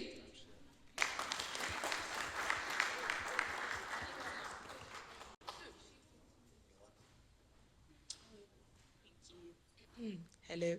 Firstly, I would just like to say thank you to the audience for, standing by when we were manually moving the curtains. Don't worry about that. But anyway, thank you so much for that. Also, my experience with, the process of doing the performance, been lots of ups and downs, especially when we're like in 2 hours in just talking about what the scene's going to be, and then we have like an hour to actually rehearse. But I think we actually pulled through. We did well. Well done, guys. So yeah, thank you.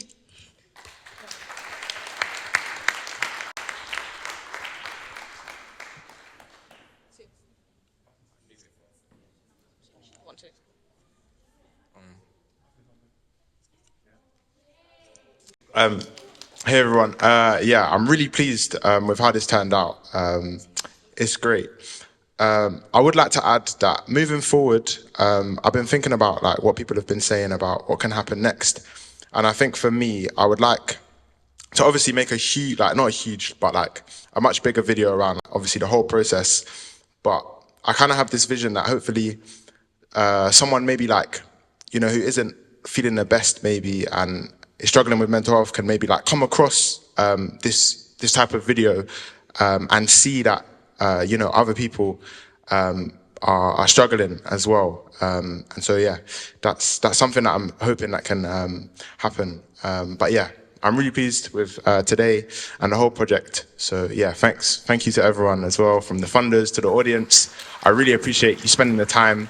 And yeah, thanks everyone. I just feel like I didn't get to say thank you, and thank you to Tony for like putting me on something like this, and just thank you for making me see all these like beautiful people inside and out, and yeah, thank you.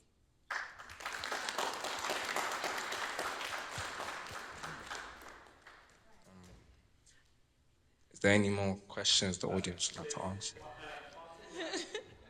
Are we still going with questions? Okay. I feel like that was such a beautiful ending. It feels like. I guess my question for you guys was, I saw it like a couple of weeks ago when you guys were rehearsing. I was like, this is amazing. But I didn't realize just how powerful the Q&A sessions would be with the audience. So I just wanted to ask, was there any responses from any of the adults that had you surprised or that resonated with you? Because I know a typical thing is that like young people and adults don't understand each other, or no one gets what I'm going through. Like, there's like a divide like generationally, I think, sometimes with these conversations, but what happened here was really beautiful. So I just wanted to know, like, what were you guys' response to how we responded to your work? Like, yeah. Does that question make sense? I think for me, what I picked up was the second plot about like body dysmorphia or eating disorders. And when I was behind that, I heard like quite a lot of responses from people like they personally dealt with this. And I feel like me personally, as like a skinny babe, yeah, I feel like I've personally like struggled with like what's it called? I've struggled with like Just body image. yeah, just like body image, and especially the impact of like social media on our generation. And I feel like the body standard back then with like, models and everything, now in this generation, it's more like about, being fit and the people that we see in like videos and everything. So I feel like that kind of surprised me in terms of like, that so much adults kind of dealt with that, maybe in like the earlier years. And I feel like, it just kind of surprised me because obviously, like I've kind of had a bit of that myself in terms of, yeah. But yeah, anyone else want to talk? Just when there was a lady in the back who said that she was a survivor, I think that resonated with everyone. So yeah, that's... Hi, everyone. Just want to say that I have actually been with the guys here when they were rehearsing, and they are brilliant. You did so well, and I must say congratulations. I must say that working with these young people, I never felt like I was an adult and that they were pushing me aside. I felt like I was included. So it had nothing to do with them that I pulled back. I couldn't make it for the time for rehearsal because of work, but I want to say that I really enjoyed your performance tonight, and I know you'll all do well. Despite whatever's going about in your mental state, you can overcome because you're all winners.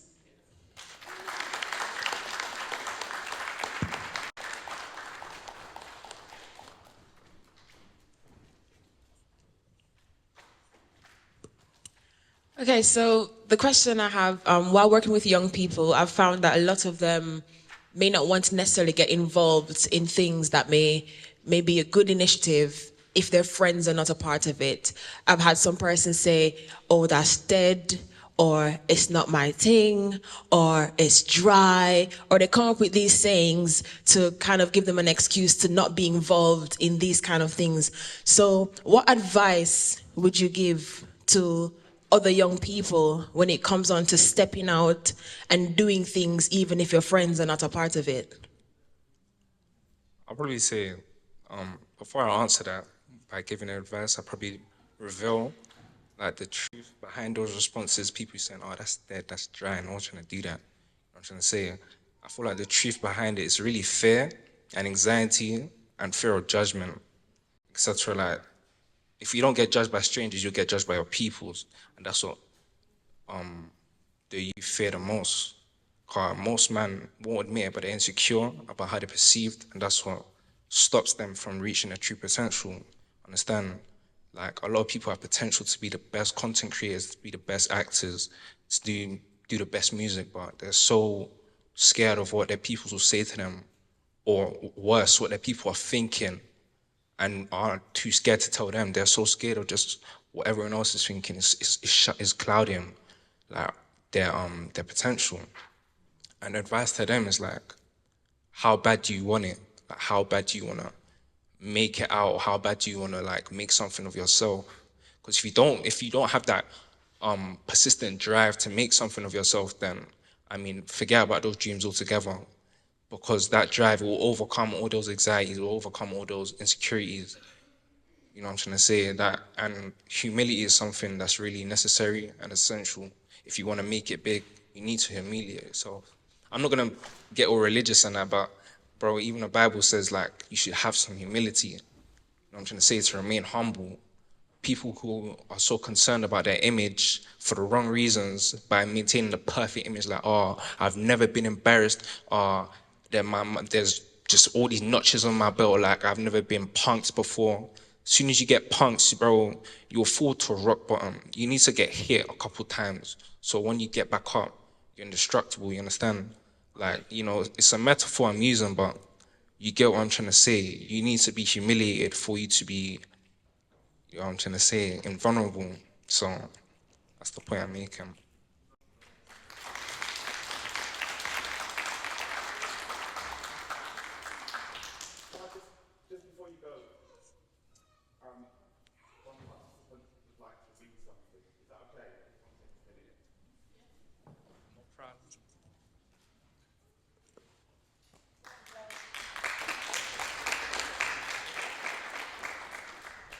Hi, my name's Sieva, and I will be talking about how I manage my mental health. If I feel down, I'll listen to music to up my mood. But if it doesn't work, I'll contact a family member or a friend. If I feel that I'm going through a difficult moment, I will breathe in and out and meditate. It really calms my nerves, and also it clears my mind. If I am having a mental breakdown, I'll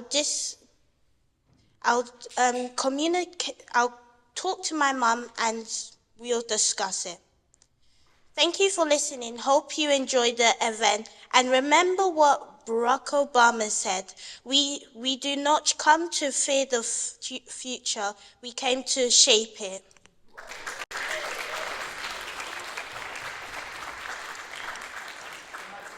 I am really proud of what I've seen. I am Nevaeh's mum, who's sitting on the stage, and I just want to say that I have actually watched the young actors from the beginning.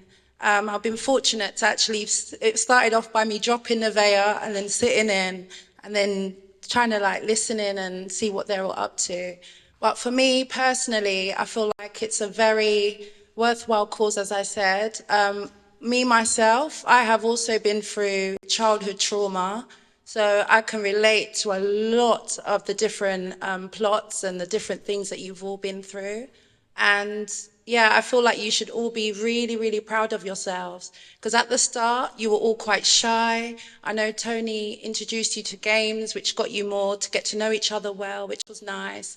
But as the time's gone on, I have seen how you've reacted really well to constructive criticism. There's been a lot of criticism in a sense of you need to do this better, that needs to be improved, etc., etc. But they have handled it so well, and they have been so understanding to each other. And yeah, just overall, they've made so much progress. And the delegation as well between Gia and Leon has been fantastic. To think that they are young teenagers directing other teenagers is just amazing. And Eva, I do apologize. But yeah, all of you should give yourselves a pat on the back for how well you've all done tonight. And for Tony as well. Tony, I just want to say a massive thank you, because your hard work and dedication has shown them that they are important individuals.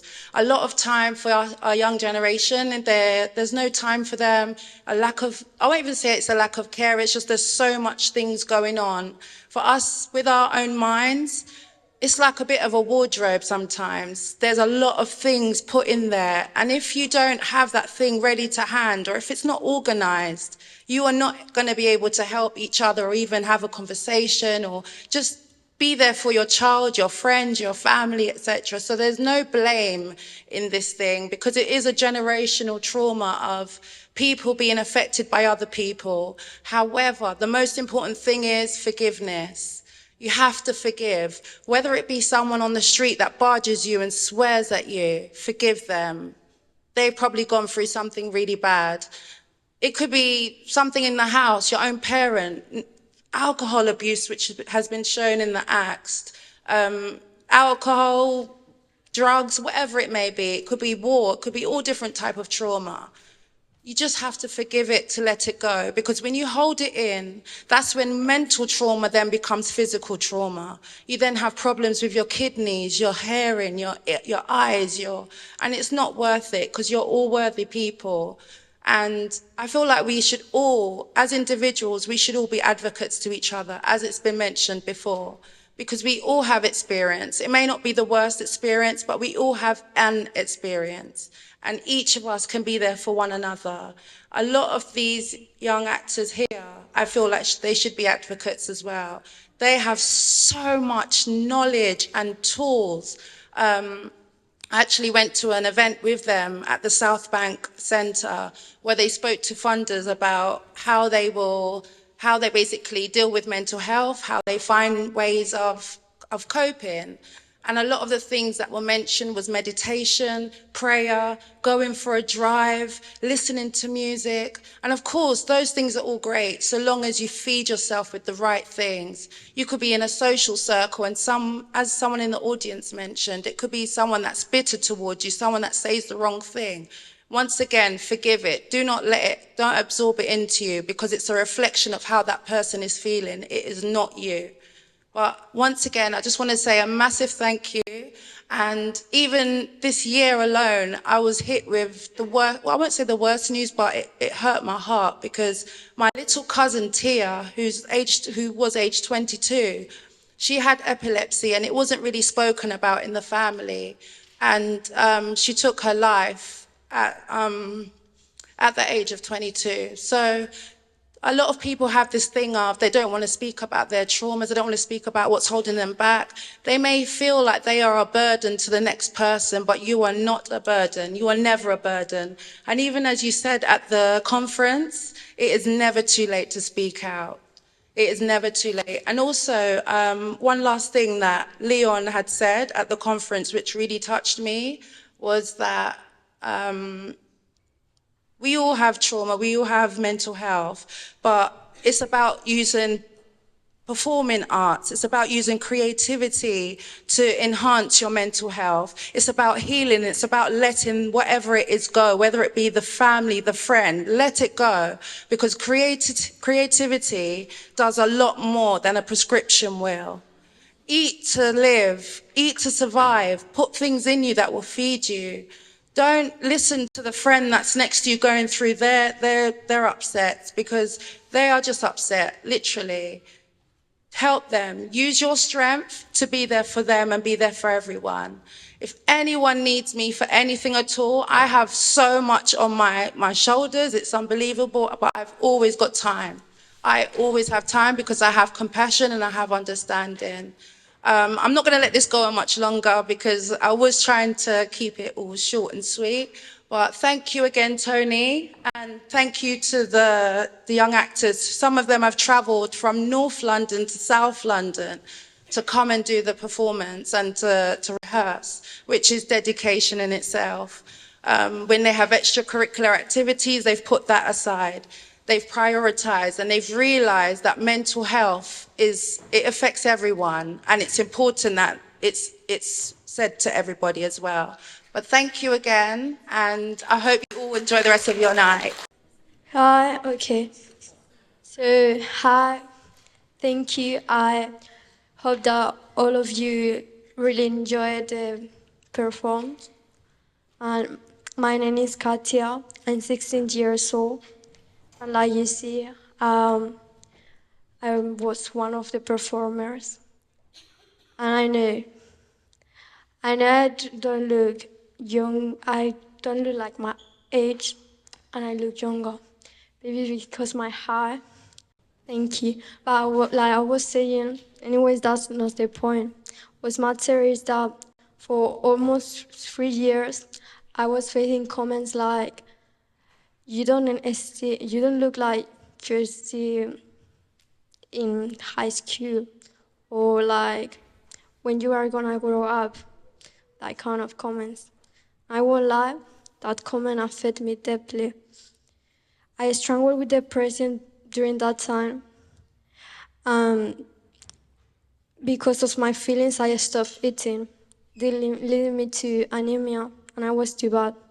And I started doing things just to feel like belong. But eventually, I realized I have to love myself. It was a thought journey. I felt so alone, and I didn't want to burden anyone with my problems, fearing that they start to think poor about me.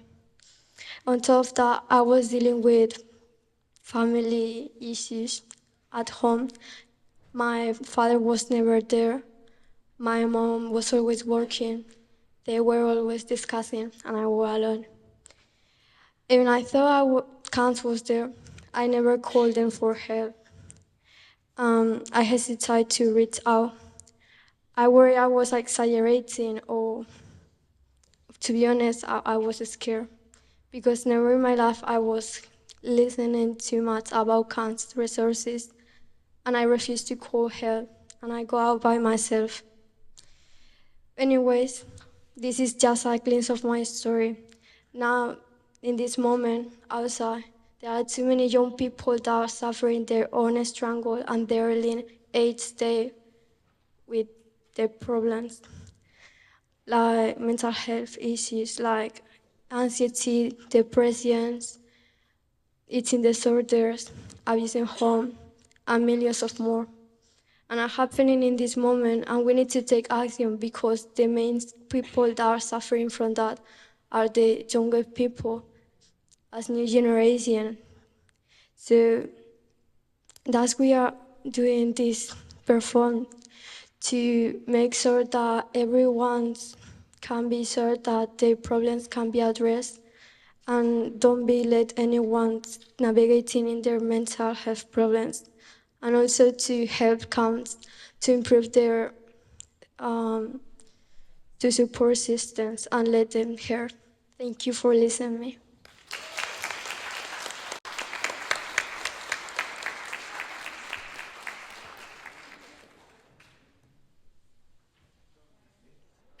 Thank you everyone for coming.